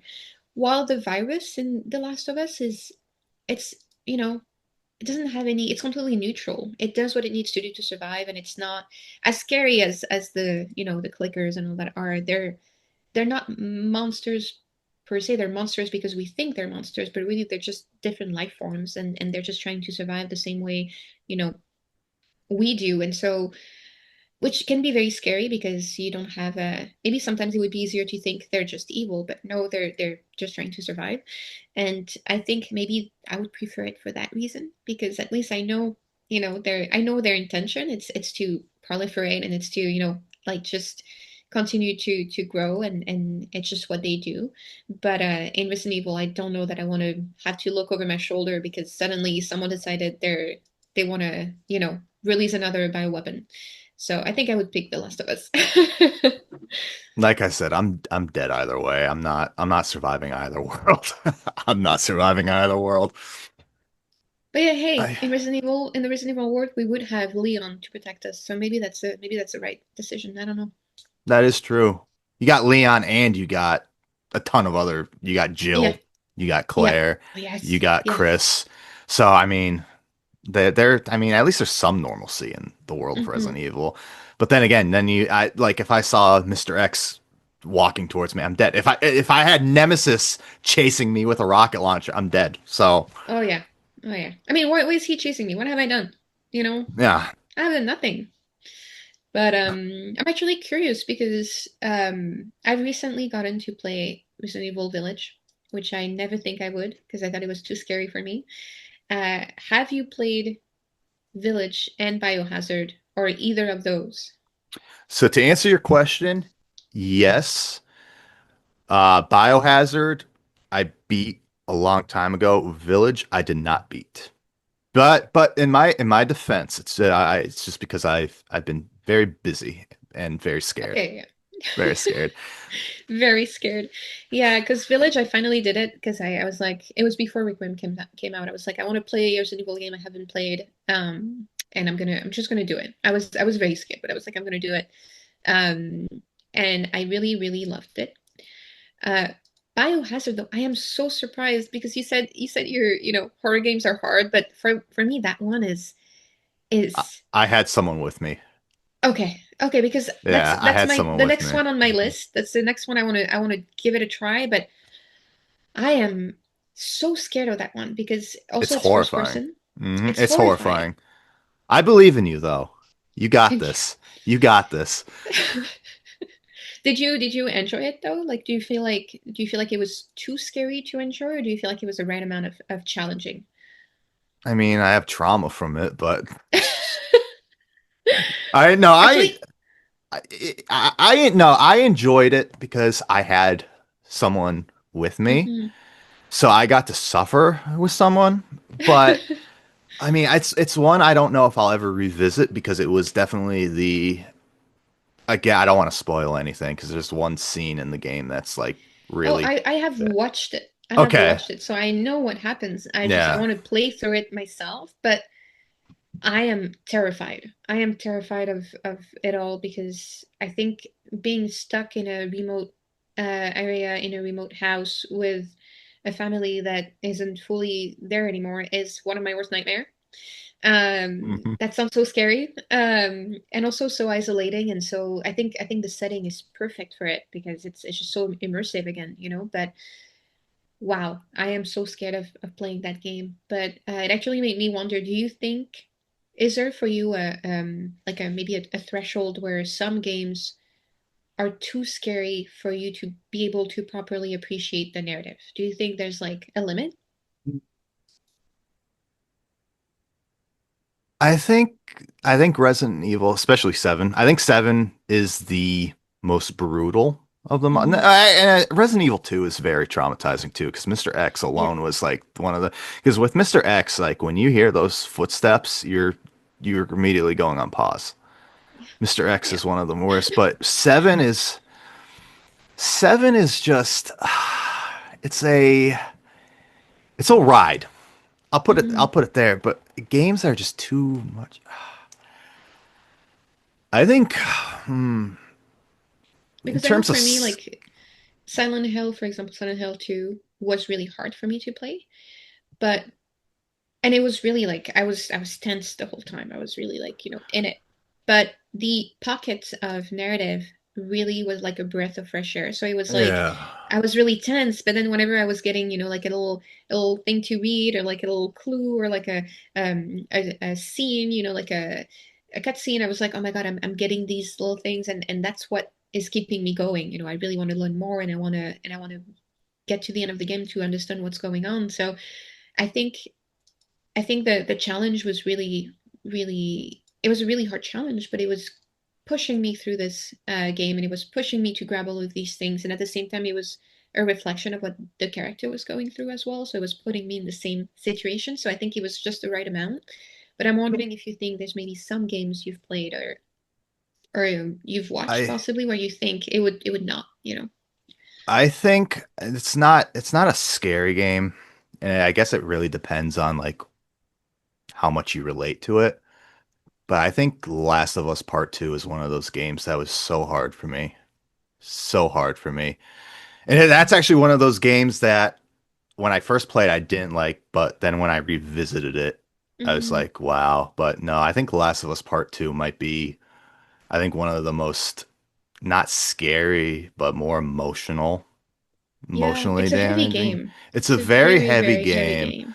Yeah. because so when Last of Us Part 2 first came out, I was not, oops, I moved my mic. I don't, you can still hear me, right? When Last of Us Part 2 came out, I did not I was not happy. And it wasn't Mhm. because of you did play, right? I don't want to spoil it. Yes. Yeah, Yeah, okay, yeah. yeah. So it wasn't because of Joel dying. I mean, I'm always on board with characters dying. Hmm. I love when main characters die. I think it was more of just waiting so many years for the sequel and just for him to be offed off at the beginning. And Yeah. I did not like being put in Abby's shoes after that. So I did beat it, but I was more like a 7 out of 10. But then after Hmm. some recent years, when I dealt with a personal loss, I revisited it because I was in a place where I was like, maybe I need to look in Ellie's perspective, but also Abby's perspective Hmm. and how you cope with loss. And Yeah. it was a whole different experience, and it changed me. It really did. And I had such a huge appreciation for it after, where I might consider it to be the best story I've ever played. And I know that's a I think, very controversial take, but like once loss, I mean, if you ever deal with loss, that's like the game. hmm It's emotional trauma, but it gives you closure, kind of. yeah, I think for me, so to this day I still have some reservations about some of the characterization in the game and some of the narrative to some extent too, and I think some things were not necessarily addressed the right way up until the end, I want to say. But I will say I remember playing it. It was during COVID when it came out. I remember playing it, getting to the part where Joel dies, and then when it switches to Abby, I remember being so angry. I was like, Hmm. "What are you asking me to do? What Hmm. this is torture." I remember. I think uh, because I wasn't playing alone. I was playing with my partner. I think I put down the controller and I was like, no, Hmm. no. And then I went back and we played through it because obviously we were going to finish it. But I think what is so interesting is that, and I understand the anger that you can feel initially as a player, and I don't think any of the anger that was demonstrated online was okay. Especially directed toward the actors and voice actors. Like that I didn't make any hate that sense. stuff. That Yeah, was that was not for me. That was like mind blowing because I was like, how are you not making the seeing the difference between a character and an actor or a voice actor? Like these are completely different things. We're talking about narrative. If you're angry at whoever wrote the script, and even then you can disagree, but you shouldn't be threatening them. But anyway, the point is that I remember being so angry and I'm really wondering, like, what are you trying to do? Like, you're trying to make me see, you're trying to force me to see this character's point of view, but I don't want to because Hmm. I'm still in Ellie's shoes. My father figure just died. I'm angry. I'm angry, and you're forcing me to do something that is unbelievable. Will you put me in her shoes? And as we went through the game, you kind of get to see both sides, and the thing that becomes very obvious is that there's so much pain on both sides, and there's so much anger, resentment, and these are people who are like, they're all like open wounds, Hmm. going through life as like open wounds, like walking, talking open wounds. And as you go through the game and you switch between those two perspectives, you start to, you don't need to forgive either of them. You don't need to, forget what they've done, but you come to understand that a lot of their actions come from pain. And I think the way that that was done, the way that was orchestrated, forcing you to, you know, step into the shoes of Abby and Ellie was done so beautifully. And Hmm. that visceral reaction you get when it's done originally, or even the one you've seen online, is exactly what it was supposed to do. This is where we were supposed to get. You were supposed to get angry. You were supposed to go through that process because what they're trying to show you is what grief looks like.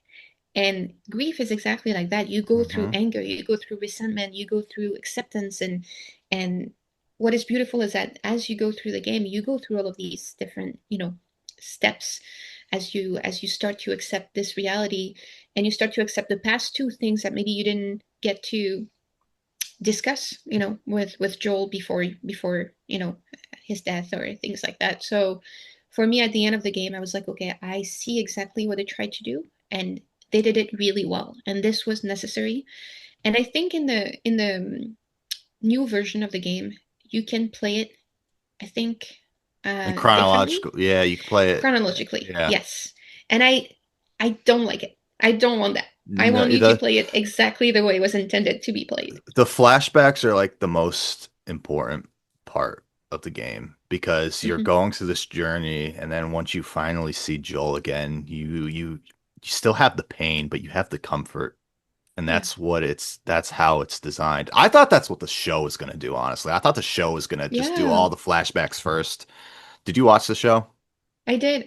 Not season two yet, but yeah, season one, yes. Yeah, yeah. So yeah, it's just I don't know. It's just again, like I hated it at first, but then once I started to feel what Ellie went through, I sat down, I locked myself in my room and just played through the whole thing, and it was just like, wow, this was this is a deep game. I don't think I'll ever touch it again because I Hmm. can't go through that, but it gives closure. It's so well written. I think like there's so many scenes, especially in Abby's side of the story, Hmm.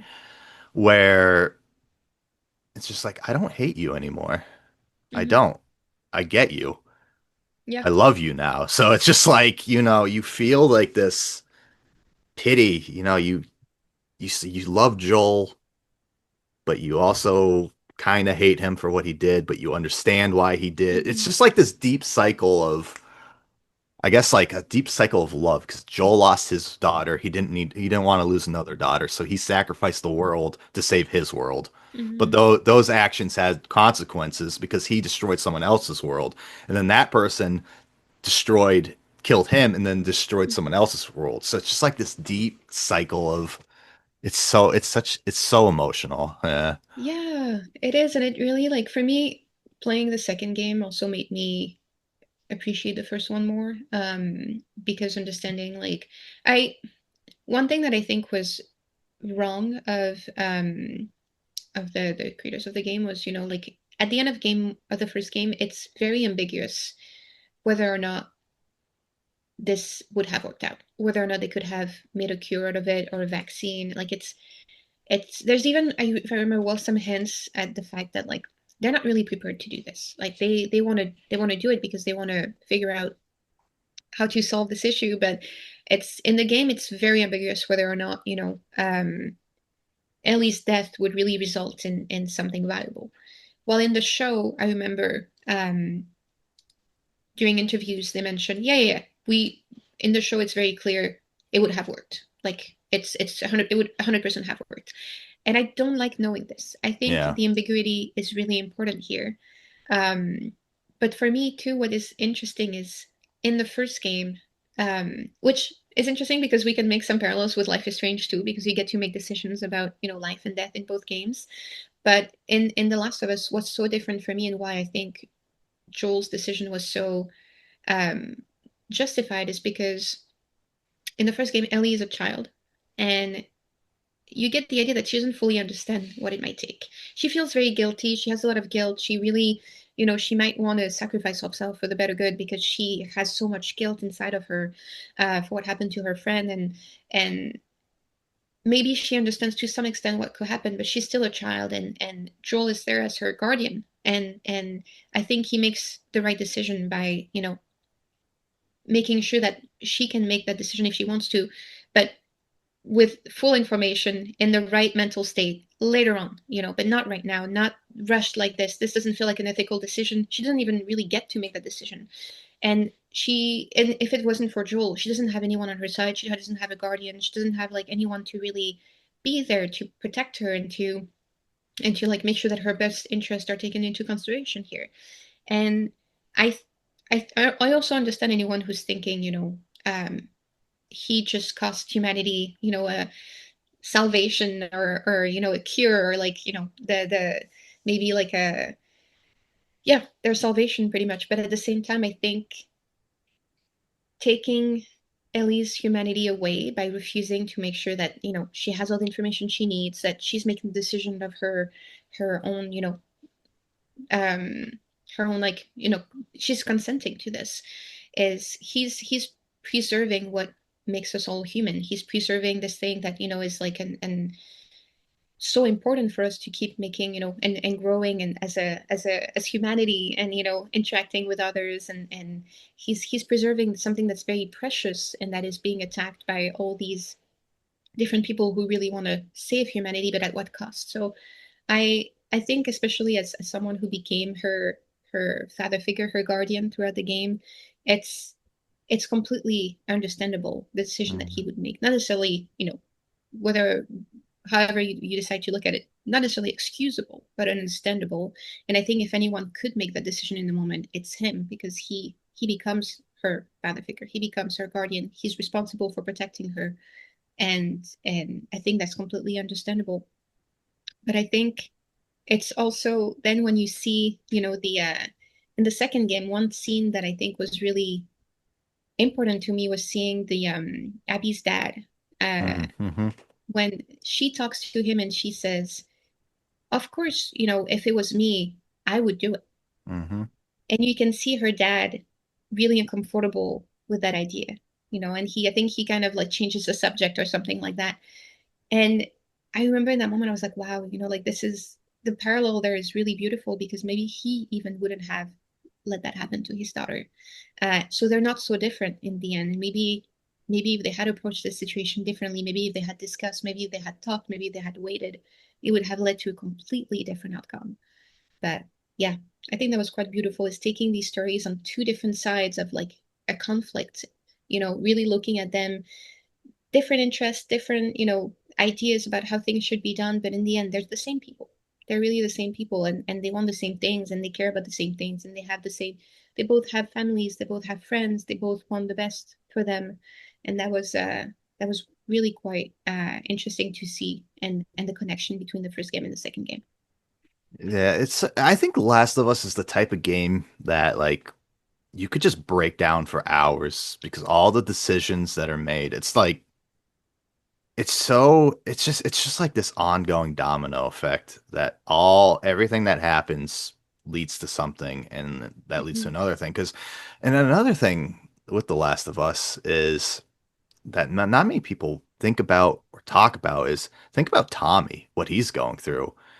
I mean, you're seeing like him go out like on this rampage, which I love, by the way. That was a scary moment with the sniper Yeah, when that was horrifying. I Like, know. that was horrifying.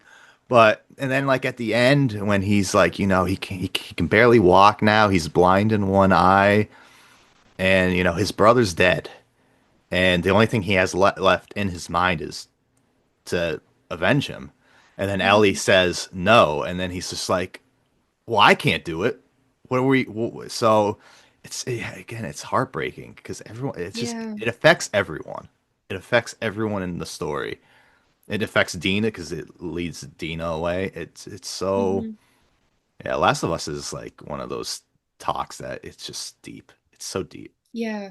Yeah. I think it's also like taking the first game and the second game together, I think, like we said, is such a beautiful, like, I think specifically looking at it through the lens of like grief is the right way to go about it. And kind of like this whole process of like, in the first game you get to care a lot about their relationship and these two people coming together and really the meaning of what they develop. Like their relationship has so much meaning. That's it's like again like kind of a found family. They create meaning, and at a time, you know the apocalypse almost where meaning is really scarce. What's the meaning of life when there's not a lot of life going around?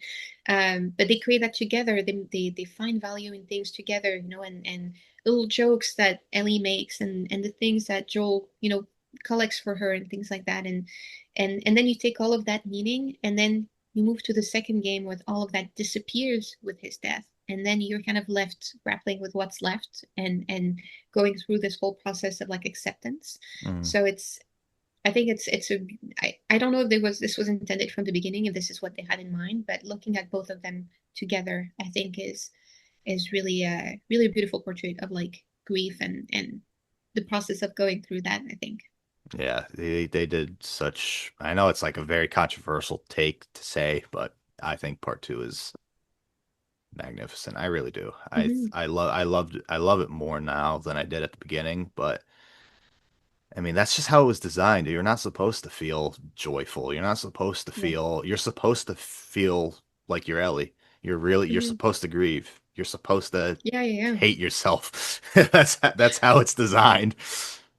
I think the thing too that might be a bit of a whiplash for people is that the first game kind of, rewards you and encourages you Mm, for being so good at what you do, which is, taking down infected, taking down, like people who might come, after you and things like that. And it's really, you really feel like when you play, I remember like toward the end of the game when you play as Joel and you have to retrieve Ellie, who has been captured. Um, and you go through like waves of like people, and you just take them down, and it feels so like you feel so strong, and you feel like you have really a direction, you're going somewhere, you have an objective and saving the person that means so much to you. And I remember through the gameplay it's very rewarding. But then you move to the second game where sometimes you have areas where you take down people and you can hear their screams, you can hear other people calling their name like no, no, like my, why did you have to kill them? And it's just such a huge switch because suddenly you're not mm. rewarded for that anymore. You're being told, hey, you, you're leaving a lot of destruction in your wake. And I think that that switch was so might be really like surprising for people, and that might be why the second game is also a bit more controversial, is because suddenly you're not really you're not really doing good by you know taking down your enemies, because your enemies are not just your enemies, they're also just people. And then it's kind of reframing this whole narrative, I think, which is really cool. Yeah. Last of Us is see, and it's even better when you talk to someone about it because this is what's refreshing because some people I know have played the game, but most people watch the show. The Hmm. game is the definitive edition. Although this is another hot take, I actually don't hate the show as much as people do. I don't. I don't either. I Like th I do wish it had explored a different narrative. mm. Maybe with the same character, but maybe a different narrative, because especially, like you or me, like we've played the game. It's kind of nice to see some of those scenes on TV, but I do wish it had done something differently to not the, completely, they do you know. change some stuff in season Yes, two, and that's something that makes I've people heard a that. little mad. But Um, my all right, so first of all, I hate Bella Ramsey. I hate when people do that because I think Bella Ramsey is fantastic. The I think problem so too. the problem with season two is she's still season one Ellie. So you're not Yes. having the emotion, and that was the biggest issue. And that's not Bella Ramsey's fault. It's the writer's fault. And I Mm-hmm. hate when people, you know, give her so much crap because it's not her fault at all. I think she is Yeah. fine. I think she is good. It's season one when they did the whole David thing, when that was she was magnificent. She was Ellie.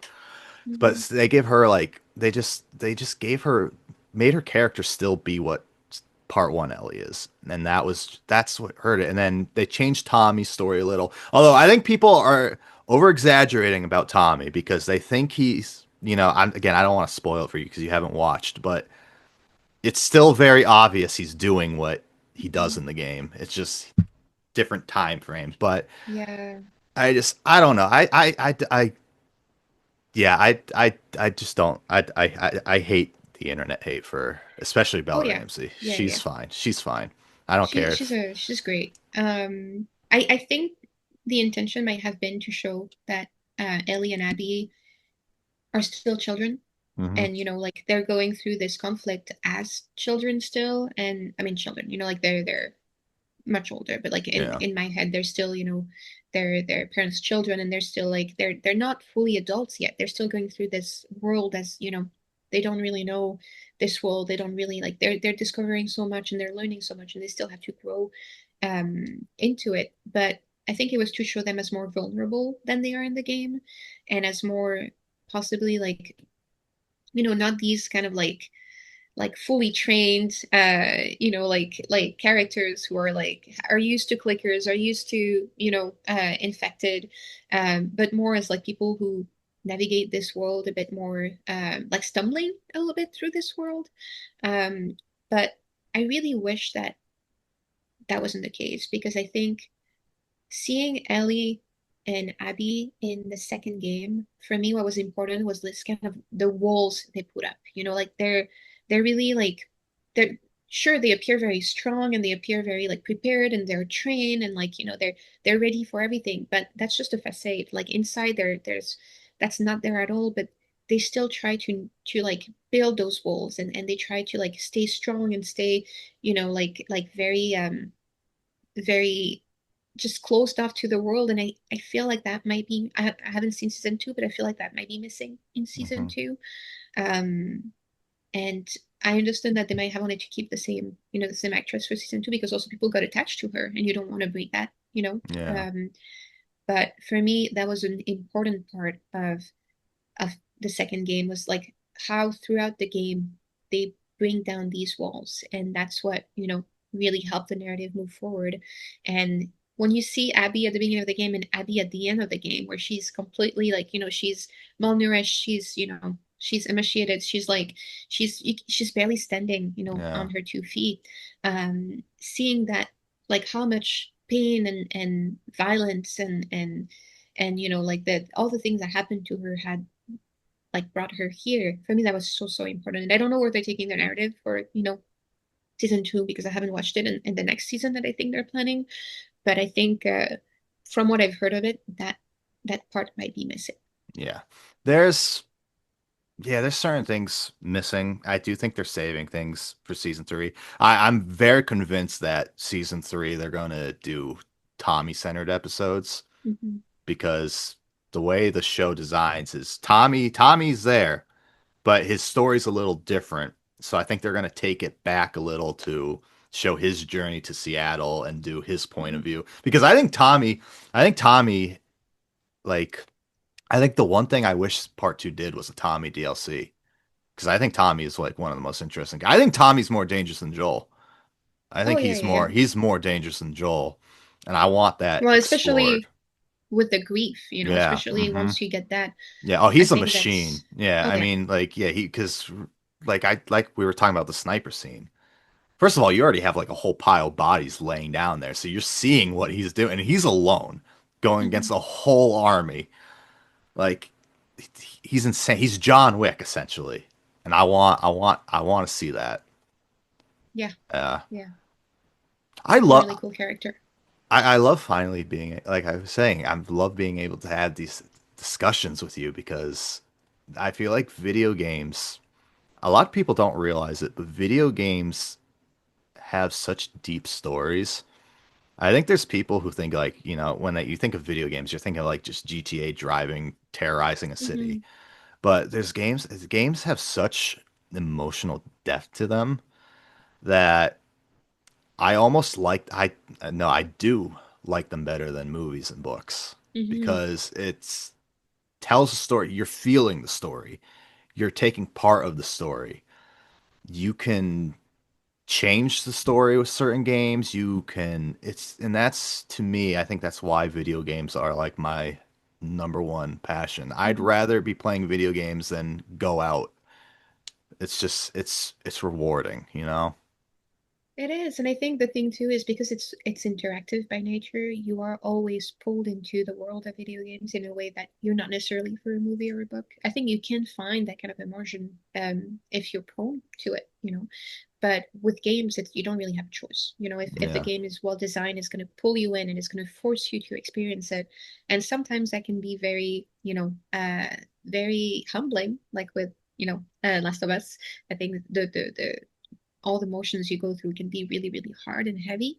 And sometimes it can be just, like just beautiful and kind of like awe-inspiring and it really depends on the game, but you are always pulled in to experience all of this and it demands to be experienced, it demands to be played through, it demands to be interacted with, which is not always the case with, a movie or a book. And especially now, like I know sometimes it happens to me too. I can say it doesn't, but sometimes I'm gonna put a movie on and maybe halfway through I'm scrolling or I'm, doing something else and which I hate, but sometimes it happens or I get a call or something and you lose that immersion, you lose that, it stops pulling you in the moment you look away. But again, you can't because the moment you look away, you can't be playing anymore. So you have to pause it and get back to it when you're willing to engage with it again, I think. I'm curious. I don't know how much time you have left, so I don't want to keep you too long, but I do No, all good. one thing I do want to ask you. This is one of my favorite games. Um, have you ever played The Wolf Among Us? I did, but it's been a while since I've heard anyone mention it, so this is a huge surprise. But yes, I did. I love The Wolf Among Us. Like love, love, love Wolf Among Us. I would consider it a top five favorite game of mine Oh because wow. the world alone, just the concept of it, fairy tale characters living in exile in like a modern day New York City. You're playing as the big bad wolf who's like the sheriff, so he's hated by Mhm. everyone. It's so fascinating, but like the score of the game is so good too. Like just the whole it's so immersive.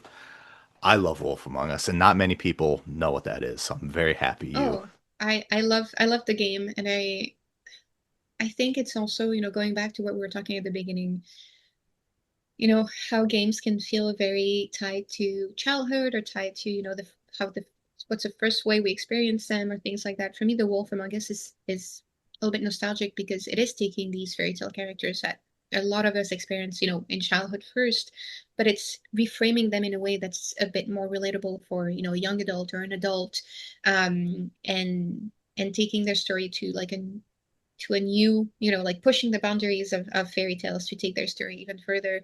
And I think that's something that I really loved. It was like seeing something that I had experienced as a child be transformed in a new way, and given new meaning. I think was really fascinating for me.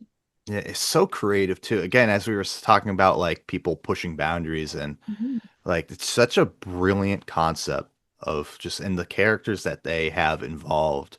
Even like side characters in the game who like don't have much screen time, like Grendel, the one who Mhm. you like have the choice to like rip his arm off. Like I like the first playthrough, I Yes. was like, oh, this guy's an asshole. Second playthrough, I'm like, okay, this guy's just loyal to his friends and he just wants to be left alone. I'm like, Yes. I respect that. I respect Mhm. that. He's not a bad guy. He's just loyal, and I like that. I like that whole perspective, and it's just so it breaks my heart that we're probably not even gonna get the second one because they canceled it, then they announced it 5 years ago, 6 years ago, and it's still no update. So I know. I I know that was one thing I was really excited about, and then it just kind of fizzled out, sadly. well, hopefully us talking about this will manifest something. Yes. You know what? we need the next one, please. Yeah, it's so good. I don't know. It's just there's like you said, there's nostalgia to it, but it's so I love Bigby. I love Snow. I love the whole cast. It was just brilliant. I loved it. That's one I replay every year. I think the one too is also because, like when you think about fairy tales and like, the kind of story you hear as children, it's very black and white. It's like, okay, you have the big bad wolf, and then you have, I don't know, the Little Red Riding Hood, and one is bad and one is good. And it's very, very clear cut, and there's really no room to ask yourself questions as to like, oh, is the big bad wolf really that bad? I don't know. Maybe he's just hungry, like that's just how it is. And I think taking something like that tends to be so black and white and giving it new meaning, like in The Wolf Among Us, is really, really cool because again, where we're talking about flawed characters, there are a lot in The Wolf Among Us. They're none of them are perfect by any means.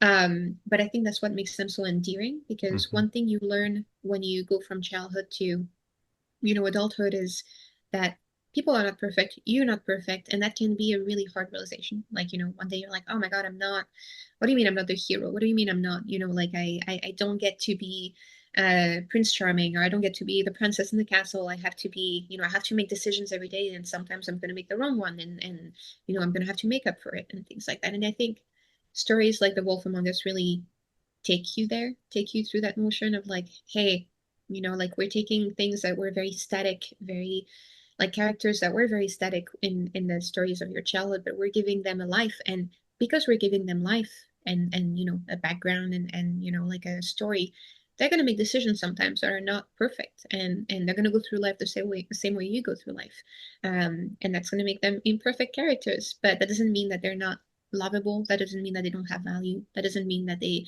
can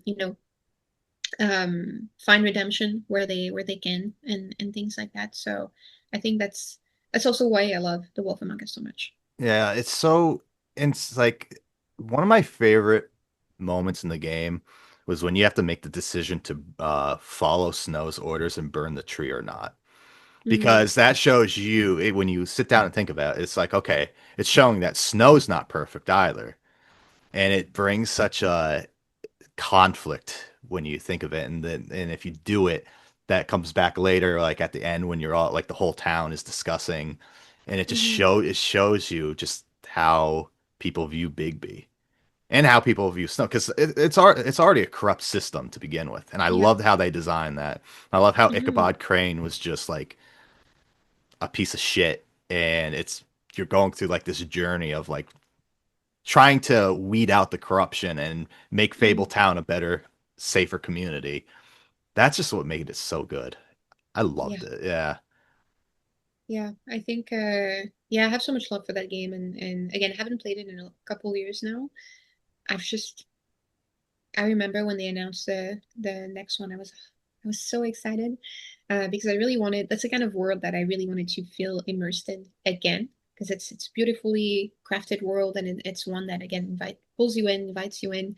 Um, so the fact that it hasn't moved forward since makes me a little sad. Yeah, I do hope that a miracle happened because it's been 2020 Game Awards is when they announced it.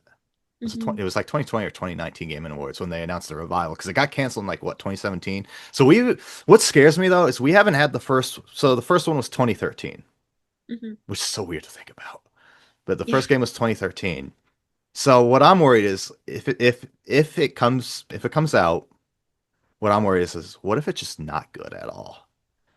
Would it be worth it? So I'm kind of like in my head like, okay, the first one is good as it is. So I'm Hmm. now entering the stage of do I want a sequel now? Because I've been so excited for so long, but now it's at that point where it's just like this could go very bad because if it's taking this long, there's obviously Yeah.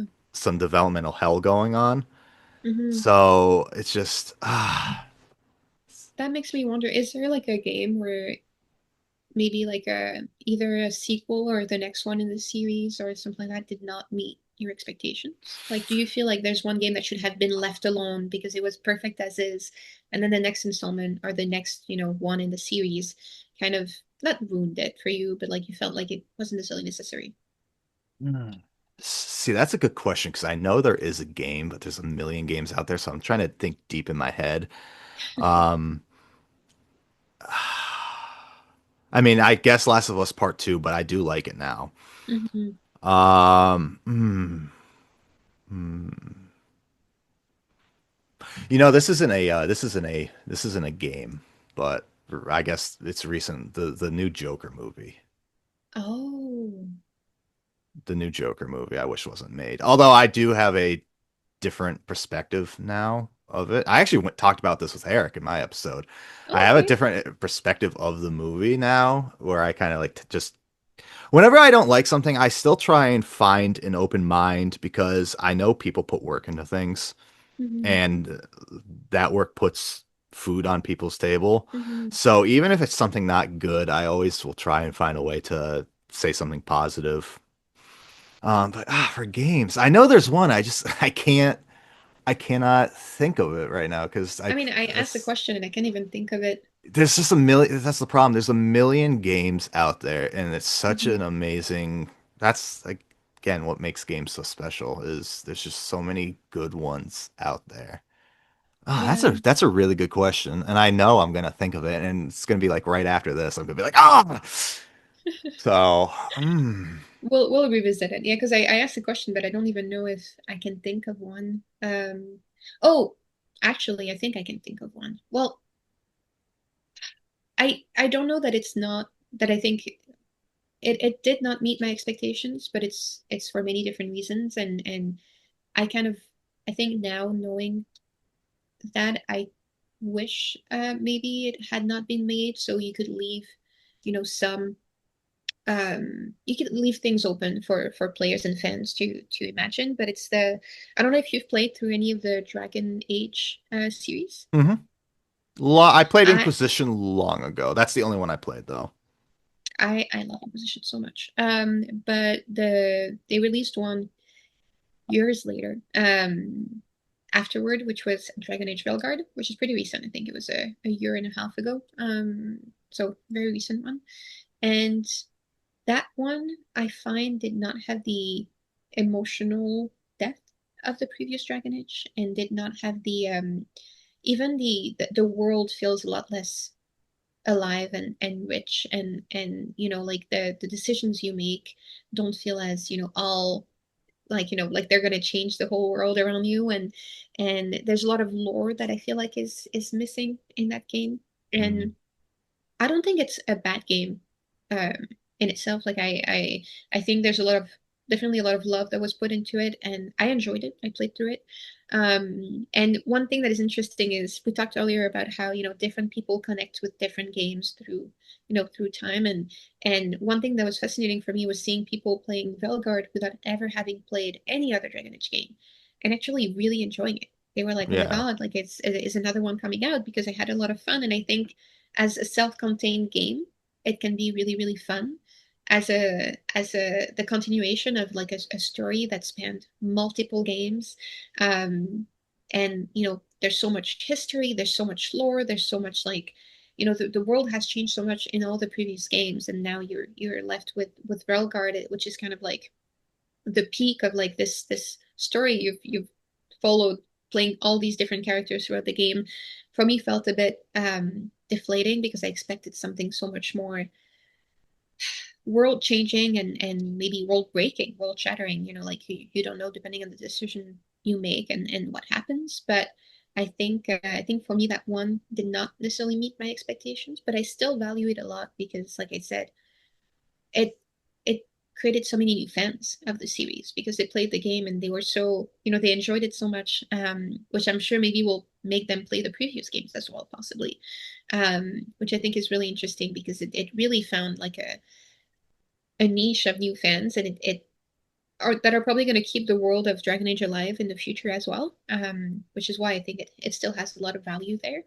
But as someone who wanted more of a dark and gritty exploration of the world that I had like known in Dragon Age Inquisition, because it's one of my favorite games, Dragon Age Inquisition. I think it does what it does so well. Should I replay it? Um, I Because think I haven't played it in a long time. I might. Yeah. I see. I'm trying to I revisit a lot of games because I don't remember much, honestly. That's the one with Bull, right? yes, Yeah. Okay. Yeah. yes, Yep. it is. It is. And I know for a lot of Dragon Age fans, Inquisition is not their favorite one. For me, it was the first one I played, so obviously, Yeah. there was a lot of. It was my first experience, and I was wowed. So I have a lot of love for Inquisition, but I think even playing the other games, Inquisition still has a big, place in my heart. But I replayed it, I think, a year ago, and going through it now, I enjoyed it a lot more. Like reading the lore, going through the story, but also taking the time really to interact with all the different characters you can interact with and building relationships and how the story changes depending on the relationships you build.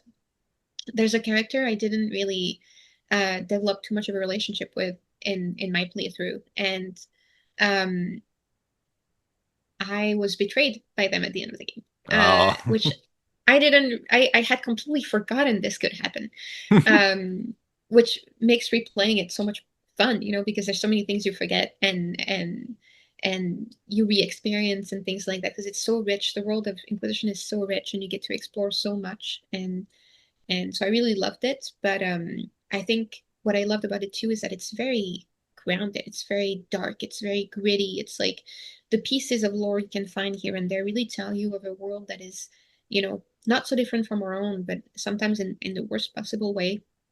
They show parts of humanity that can be a bit rough, and they explore like conflicts that are really really interesting and spark a lot of can spark a lot of discussions. But I think that's what I missed in Velgard was that was a bit more polished, and it was a bit more. There was less room to ask yourself, am I doing something right or wrong? Is the world around me like what's right or wrong? It. Velgard really tells you what to think.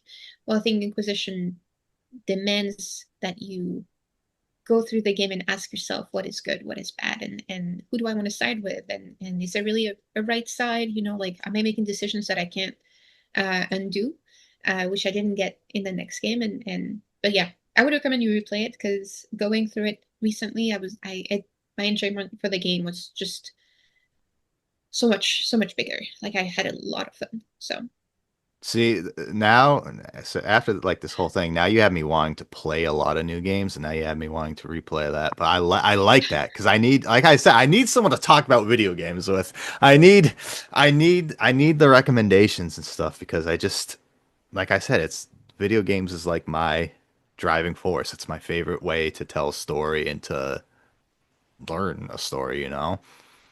I That's what agree. makes it. Did you talk about Inquisition with Dork at all? I did not know. Oh, Is that something Dork I loves should? Inquisition. Yes, yes, Dork loves Inquisition. And I think she has a bit the same thought as me on Velgard. So also a good conversation to have with her. But yeah, yeah, I recommend it. But yeah, please replay it. But also play all the other new games on your list because My I would love to long know what you think. It's so funny because I whenever there's a Steam sale, I buy all these games I don't play. So like every time I log on Steam, I just have this whole graveyard of games that have not been touched. That's how it I goes. know.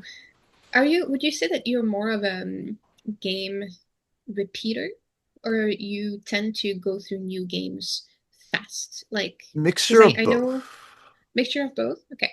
See, my problem is I'm in like my mind is in like five different places every day. Always busy, but what's Mm-hmm. what's bad, Omnia, is I'm at a point in my life where 3 a.m. is my video game time.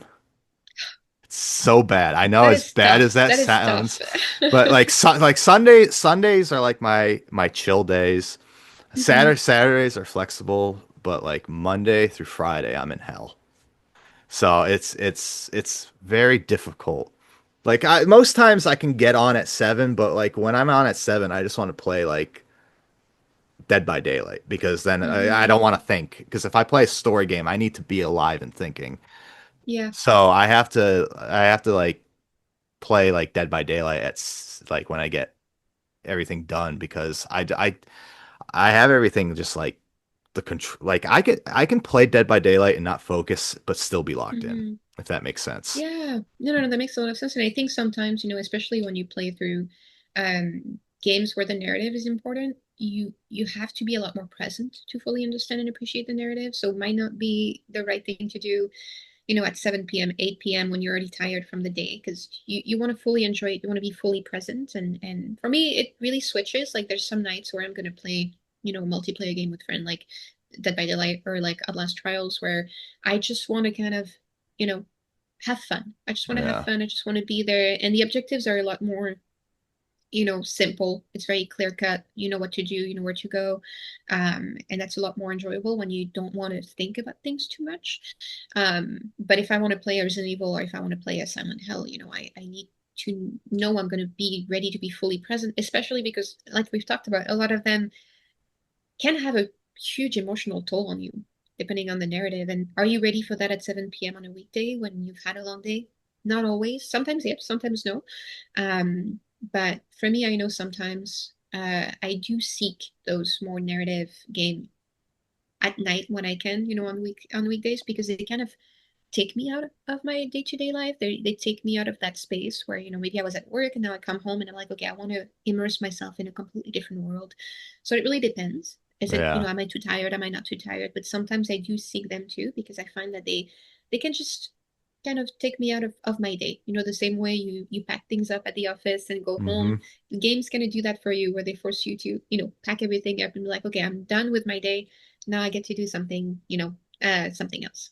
It's like my way of shutting my brain off pretty much. Just once I'm on my video games, the world is tuned out. Hmm. I'm scared for Outlast Trials though. I still am. I know you said like after the tutorial I'll be fine. I don't know if I'm gonna be I fine. think so. I think so. Also, the one thing I will say is my first introduction to Outlast Trials was with people who were familiar with the game and had played before. And the the cooperation is really what gets you through it. Like I will, be down and someone will come help me and put me back on my feet and then we'll keep going to the next objective and that's really what's fun about it is that as long as you play with other people, you're never alone. Yeah. And that's what makes the horror more palatable is because someone is there to support you and carry you through it as well. I feel bad for Dork though, because she's gonna do all the carrying and I'm just gonna be like hanging back. I'm terrible. Hey, It's she's not trained. She's trained now. She's used to it. it's not an exaggeration. Like I think the worst part about Outlast is I'm bad with directions. I'm very Yeah. bad with directions. Same And here. I'm claustrophobic. So it's just the whole yeah, I made a mistake mentioning it to Dork. She's like, "I'll play with you." I'm like, "Oh shit." I think once you get through the first couple trials, then it becomes a lot more enjoyable.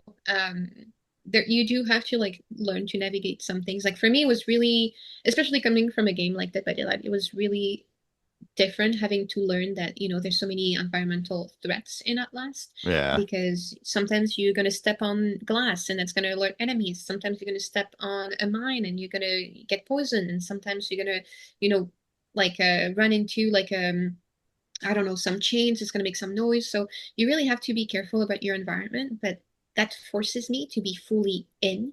I don't get to be like, okay, I Yeah. can just walk around it. I'm in, I'm fully there, I'm locked in, which can be really good to kind of shake off the day, because you're like, you don't get to half play, half think about everything you need to do. You have to be fully there. You have to be fully locked in and fully focused on the game. And I think that's what makes it really enjoyable for me.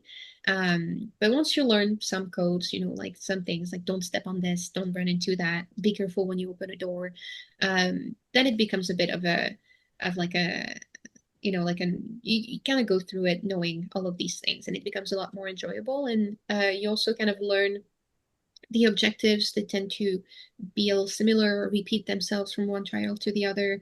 So it becomes a lot easier. But for me, I have no sense of direction. Like, so Yeah, most of the same. time I would follow people and then I would get a new objective and I'm like, I don't know where I'm going. So I'm gonna Hmm. follow you guys because what do you mean I need to secure this item? Where is it? And the game, I think willingly doesn't really give you too much information because they want you to explore and they want you to feel lost.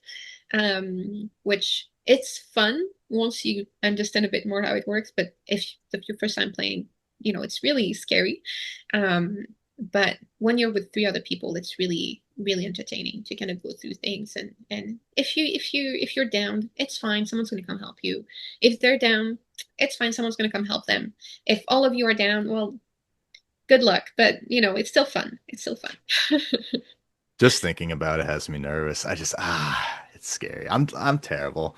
I'm terrible with any type of horror game. It's brutal. I'm not pleasant to like play with either because like I said, I'll scream. I'm very loud and then I get That's okay. It's part of the game. It's part of the game. oh God. It makes my skin crawl. It really does just thinking about it.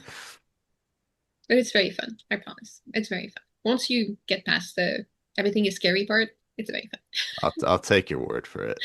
I'll fun. take your word for it. And then I'll be texting you and being like, this isn't for me. You set me up. Well, give it a couple trials because I also thought that after the first one, I was like, I don't know what I got into, but then it gets fun. Then it gets fun. Yeah. I Fun, promise. fun for you and Dork listening to hearing about me nearly having a heart attack. Hey, they did that to me. Dork was with me on the call when I did my tutorial and my first couple of trials, and I was screaming a lot because there's so many things you don't expect, like little jump scares here and there. So you can also have psychosis, so then things appear, and if you have too much psychosis, things that appear, like your hallucinations, can hurt you and down you, and it's just I was screaming, I was going running around and being like, what do I do? What do I do? But Dork helped. She was like, let me help you. Let me pick you up. It's gonna be okay. And that's friendship. That's what you get with those kind of games. You get the Dork's friendship. Dork's a legend. I trust Dork. Yes, I do trust I do I do trust too. Dork. If I had to suffer with anyone, I would definitely choose Dork. She seems very reliable. Oh, she is. She is. We've It's survived many trials together, so can oh, confirm. well, I'm sure you'll hear all about it whenever we play.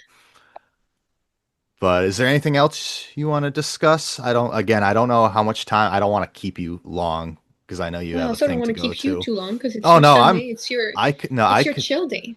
I no, I love this because being first of all, like I was telling you, it's very rare for me to sit down and be able to talk video games with people, but Hmm. also it when I who I choose to talk to is very rare. So being Hmm. able to sit down with you and socialize like this, it's a very rare thing. And a lot of people who know me and who have recently been watching my recent videos, I had Eric on, I had my friend Alec on.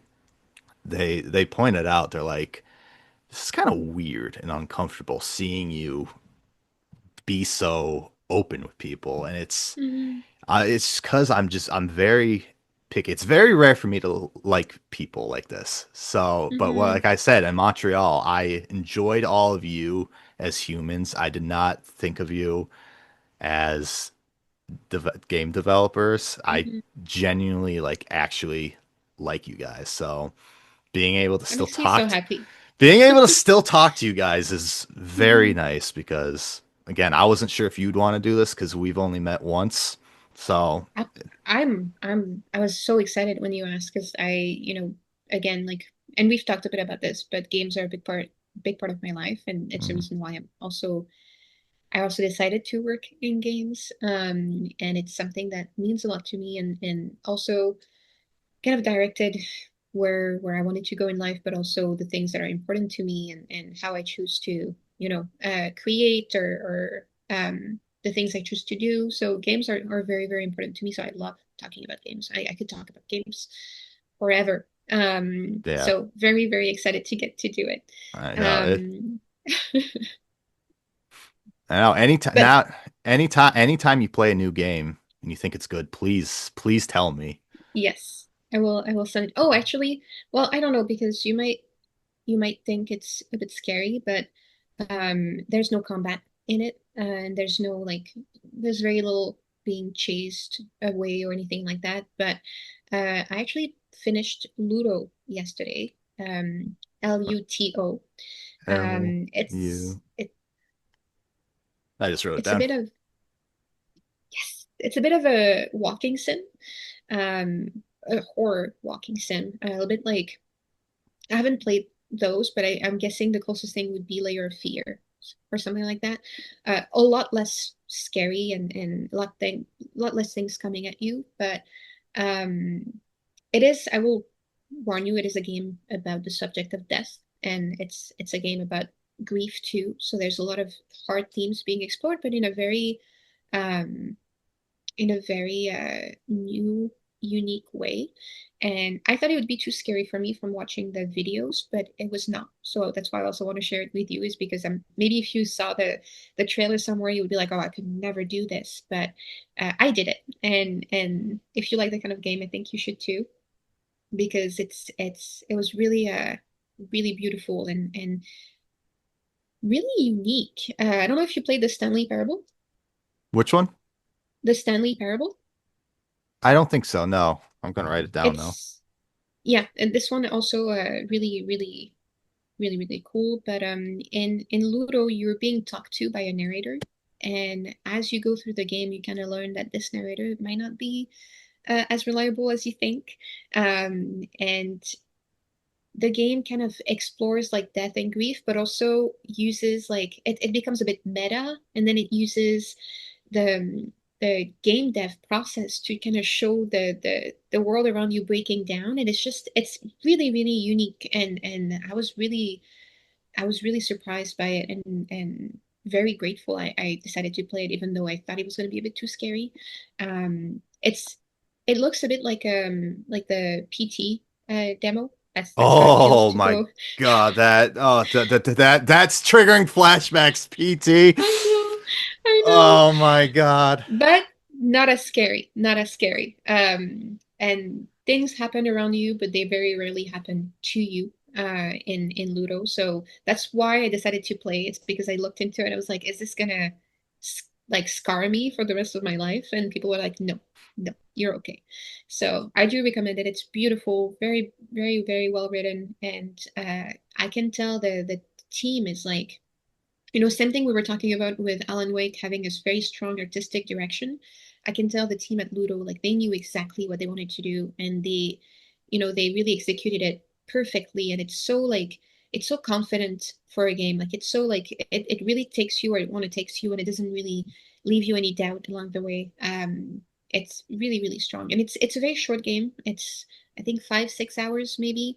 For a walking sim, it's expected. But beautiful. I recommend it. Really recommend it. See, you're setting yourself up because I'm going to be playing all these games and now I'm going to be texting you with my thoughts and opinions. Please do. Even if you don't like them, please let me know, because I also want to talk about that. I actually enjoy talking about games people don't like. We had this discussion recently with Dork, actually, because we were talking about what remains of Edith Finch. I don't know if you played that one. I think you were telling me about that the other day. Yes, Yeah. yes. And it's a game that a lot of my friends, including Dork, loved. They loved it. For them, it's like a highlight, like a really highlight of a game. And I played through it, and I did not. I did not love it. I don't think it's a bad game at all. Like I really appreciate the artistic direction. I really appreciate the narrative. I can see why they all love it. It did not do for me what it did for them. And this really sparked really interesting discussions with Dork, because I explained what was missing for me, and she explained what she loved about it. And through that discussion, I understood a bit more, the value that it really had for her. And I think that's also how you get to know people, and I love that. That was my favorite part, even though it's a game that hadn't really resonated with me the same it had resonated with her. That discussion really made me appreciate it a bit more. I love that type of discussion. It's not just with video games, but could be with movies. Like Hmm. when someone likes something, but you don't, but hearing why they liked it, it opens up like a whole interesting conversation. See, this is Yes. this is the stuff I love. I love going into this type of stuff with people because it's fun. I love learning about like people's experiences and Hmm. their passions and what drives that. So it's like with anything, even if it's like like a movie that's not popular or a book, you can always learn something from someone who does like it. Yeah. Yeah, I agree. I agree. And that's why I really love talking about games, is because you also get to experience them, in a way that's very, again, immersive. When you talk about them with people, you're not just talking about, something you read or something you watched. It's something you truly experienced. And then when they take you through their experience, it really gives you like a new like vision of, who they are as well. It really tells a lot about them. And I love that. I actually, one thing I want to talk about before we, you know, go our separate ways is Cyberpunk, because I know this is a game Hmm. we love. But one thing that was really interesting is I played Phantom Liberty last year.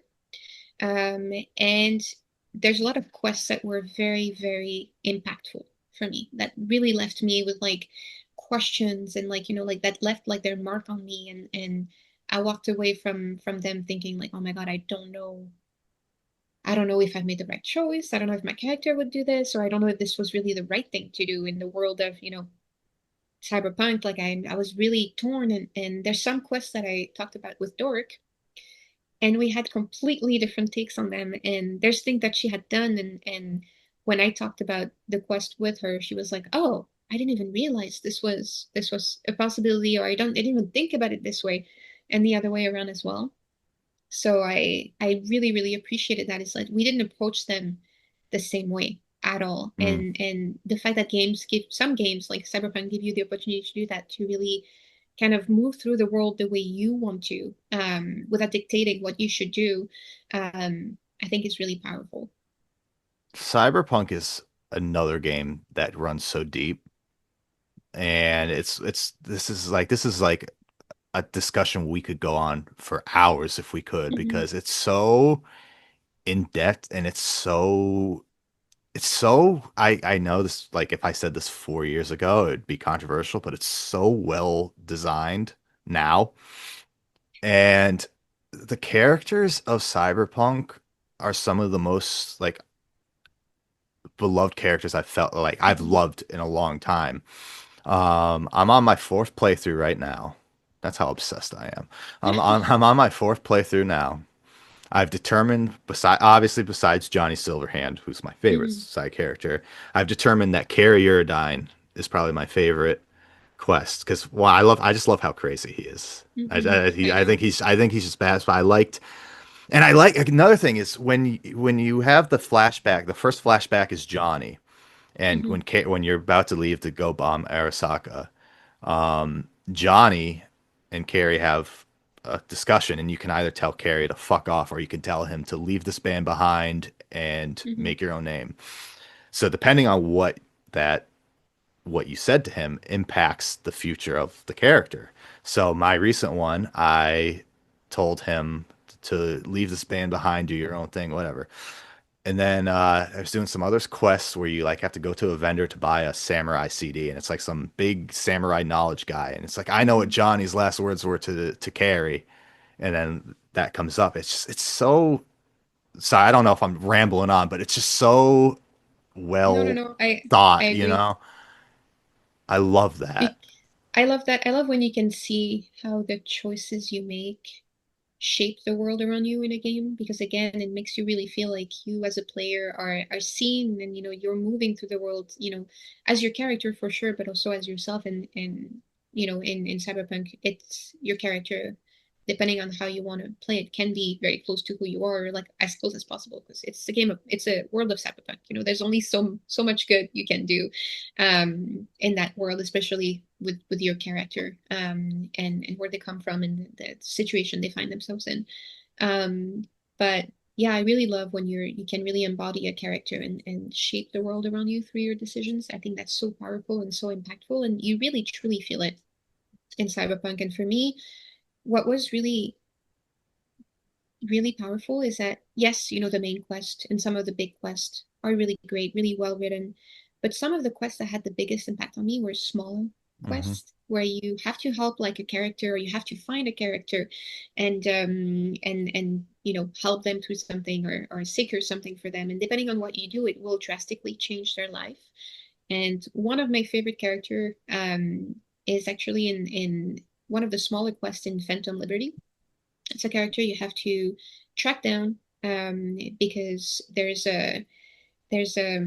like a family, like multiple families ask you to track down this character because they supposedly killed their uh, their family members, like a son or like a friend or something like that. So they come together, they collect enough money to hire you to kill this person. And as you go through the quest, you start to find out a bit more about, their background, their life, what got them there. And this is a character that's a very minor character. I don't think anyone cares about this character as much as I do. And I had this conversation with Dork before she went through that quest. And then she forgot that we had that conversation. And when we talked about it, she was like, "Really? Oh my God, I didn't even realize this was this person." But you can choose to give this character a second chance if you want to, with some conditions, or you can do exactly what you were hired to do, and just take them down. And there's some other different choices you can make. And for me, based on what I learned and based on I could really see this character from the moment they were a child to the moment they were in now, and I could see what had happened and what had taken them there, and the choices that had been made for them, or the choices that they had made as well. And I remember getting to that decision and thinking, wow, it really looks like they've never had a friend. They've never had someone on their side to support them, to be there for them when they needed it. So they made the wrong decisions in their lives. They were maybe roped into, some bad groups or bad things. And now I can choose to, take them down, or I can choose to maybe give them a second chance to be that person, to be that friend that they needed this whole time. Um, and that's what I chose to do.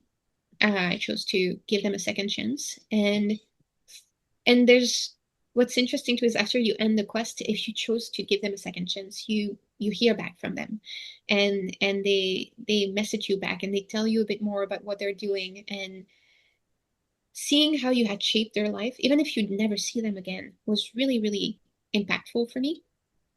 And the thing too is that if you choose to do that and the families who hired you find out, you cannot go around that part anymore. They will shoot at you on sight because you betrayed them, right? You betrayed their trust. And seeing the way I had shaped the world through my decisions was really, really impactful for me. And I talked about it, this specific quest, to Dork, and for her, she had a completely different experience of it. For her, she was like, well, I was hired, they really they collected all this money together. That's a lot of money. They really, they sacrificed this so I could render justice for their children, and I wanted to do the right thing, and for me it wasn't even a thought. And then we talked through it, and we kind of came to agree on a lot of things, and maybe disagree on some others. But for me that was really beautiful, that we played the same game, we played the same quest, but we had two completely different experiences, and we took two completely different things out of that quest. And for a game to be able to do that, it's incredible. What's the quest name? I probably have played it, but the issue with me is like I play so much that I forget. But you had me curious now. But since I'm replaying it, I'm I'll. gonna find it for you. I'm gonna find it for you. It's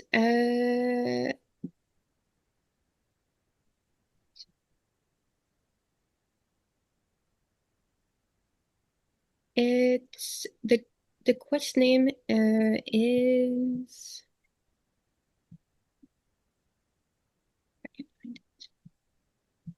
it's one of my, I think it's called, is it this one? I want to give you the right one. Yes. It's a gig. It's called The Man Who Killed Jason Foreman in Phantom Liberty. Yeah, because I've only played Phantom Liberty actually what, technically twice, but I didn't beat it the second time. So I only played it once full through. So I'm not sure if I did. It's such a big game, but I will be on the lookout for that Yes. now because that's interesting. See, that's the thing that's great about Cyberpunk. I a couple years ago when I was working remote. this is don't recommend anyone ever do this, but I was on a Zoom meeting, but Hmm. I didn't have to talk, so I muted myself, and I was playing Cyberpunk during it. But I was doing a quest, and then like I'm listening, so I'm not really. And the bad thing, I'm not really paying attention to the game because I'm listening. But then I Hmm. get called upon, so then I talk, but then doing it. Then I like go back, and the next thing I'm crucifying someone. I'm like, wait, what's going on here? You know what quest I'm Oh, talking yes, about? I know what Oh, quest that is. I'm like, Oh, wait. yeah. So I had to load all the way back, but I was like, oh my God, like what is happening? Yeah, this is a quest that I actually chose not to go through in my last playthrough because I was like, I don't know that I know what the right thing is here, and I don't know that I'm It's really the one to make that decision. And it made me so uncomfortable that I was like, I mhm. until I know what to do, I'm just gonna live it there, and I just, not gonna touch it. It's one of those thought-provoking quests. It's Yeah, brutal. It's not it you is don't know brutal. what to do. Yeah, it's and one of the hardest part about Cyberpunk. You never know what the right thing to do is.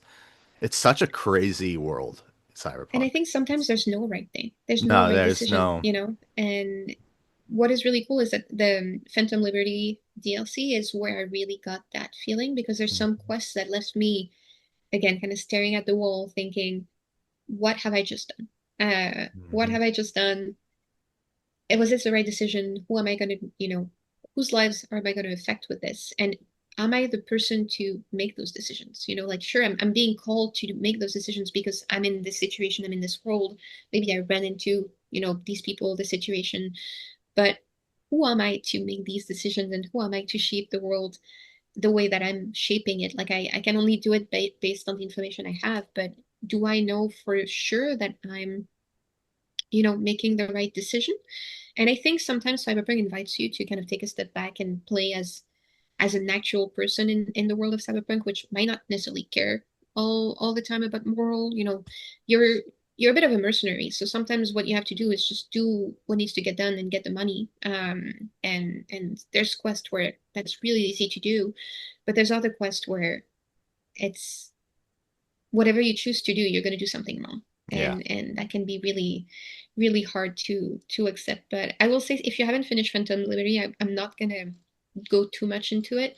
What I will say is the decision that I had to make um, to finish the DLC and the scenario that it led to and the things that ensued for me were some of the most traumatizing in a game Mm. ever. This is the first time where, as my character, I was like standing there with a decision I had made, and it turned into something I did not expect. And people were caught in the crossfire in a way that I did not expect. And the implications of the choice I had made me so deeply uncomfortable in a way that few other games ever have. I remember being like playing through it, and then when I realized what was happening, I was like, "Oh no, what have I unleashed? Like this is me. This is my decision. This is the people I'm helping. This is what this is the decisions I'm making in the story." And I remember feeling such a sense of like dread, and like my chest was like, like just crumpling. Where I was like, I know this is a game, but wow, like I feel like I'm destroying like something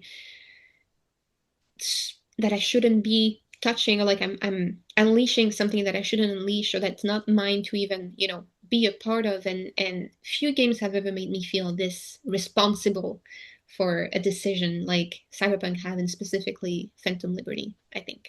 There's no happy ending. No matter what you do, you're never gonna. It's like The Witcher 3 kind of. There's no ending you're gonna really. That's just again, that's so in depth. Hmm. It's so, it's just so good, and it makes you think. You don't stop thinking. You know, you never escape it. It's so good.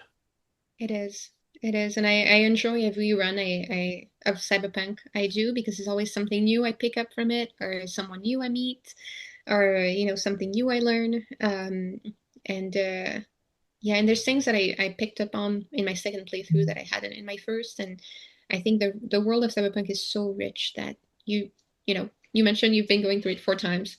I understand because there's always something new that you're gonna get from it. Yeah, it's so damn good. It's so damn good. I'm so happy to finally talk about all this with someone. I know I probably said this like 5 times already, but it's just nice. It is. It's just nice because I like this is just the stuff I'd rather talk about with people. You know, this is awesome. Games. You are so awesome. You are absolutely awesome. I really, as I said, I enjoyed getting to know you in Montreal, and I'm happy that we're finally sitting down and getting to know each other more because you were a blast. Thank you. I really enjoyed our conversations. Honestly, it's like I said, it's one of my favorite things to talk about. And like sure, movies and books too. You find those narratives there as well, and they're really interesting to talk about. But I think games kind of open up so many other opportunities for conversations and debates, Yeah, and you bring so much more of yourself to a game that you play than a book or a movie. So I love I love talking about it, and I love that you're doing this, and the idea behind this podcast altogether. I think is great, and it's bringing people together around games too, and getting to connect with them around that is amazing. I love it. I appreciate you saying that. Yeah, this is, and it's for me, it's rewarding being able to do something like this because I get to hear other people's stories Hmm. and I get to, for example, you and how you became a fan of video games and what led you, and that connection with your dad, that's Hmm. really like such a special thing. And the fact that you're able to have that, and then Dork with her family, because she was telling me that, it all started with her mom, and it's such an awesome thing, especially when it's with people who you love so much, Yes. to share that connection with. So I'm very happy to hear that. And this was such a blast. I'm so happy to finally get to know you more. This was Me great. too. This was so fun. Now you need to play all the games, and I need to play the games you've suggested too, and then we can talk about those next time. Yeah, absolutely. No, yeah, you'll be hearing from me. Don't worry. That's the problem. You gave me a lot now. You're gonna like get random text messages like, "Oh my God, did you do this? What was your outcome?" Then we're gonna go through like this huge rabbit hole of I love that. I love that. My biggest fear is that you might not like something, because there's always a pressure when you work on the game, and maybe the person might not enjoy it. But I think it's okay not to enjoy games too. That's fine. Sometimes some things resonate with you at one moment in your life and some don't. So I'm ready to hear everything you think when you play them. But what's good about it is, so if I don't like it, for example, then you could tell me why you like it, and then I'll probably have a Exactly. see. That's what makes these conversations great. Yeah, yeah, yeah, yeah. I love that. I love that. I think, especially when it's a conversation and not when it doesn't end with I liked it, I didn't like it. When it starts to be a spark for connection and for conversation, I think that's when I love it the most. Yeah, you are awesome. I'm so happy to finally do this. You are awesome. Me too. The stranger who invited me to Montreal, and now look at us. I know. I hope I'm a lot less scary now than when I was when I first messaged you. No more mystery. This is who I am. Yeah.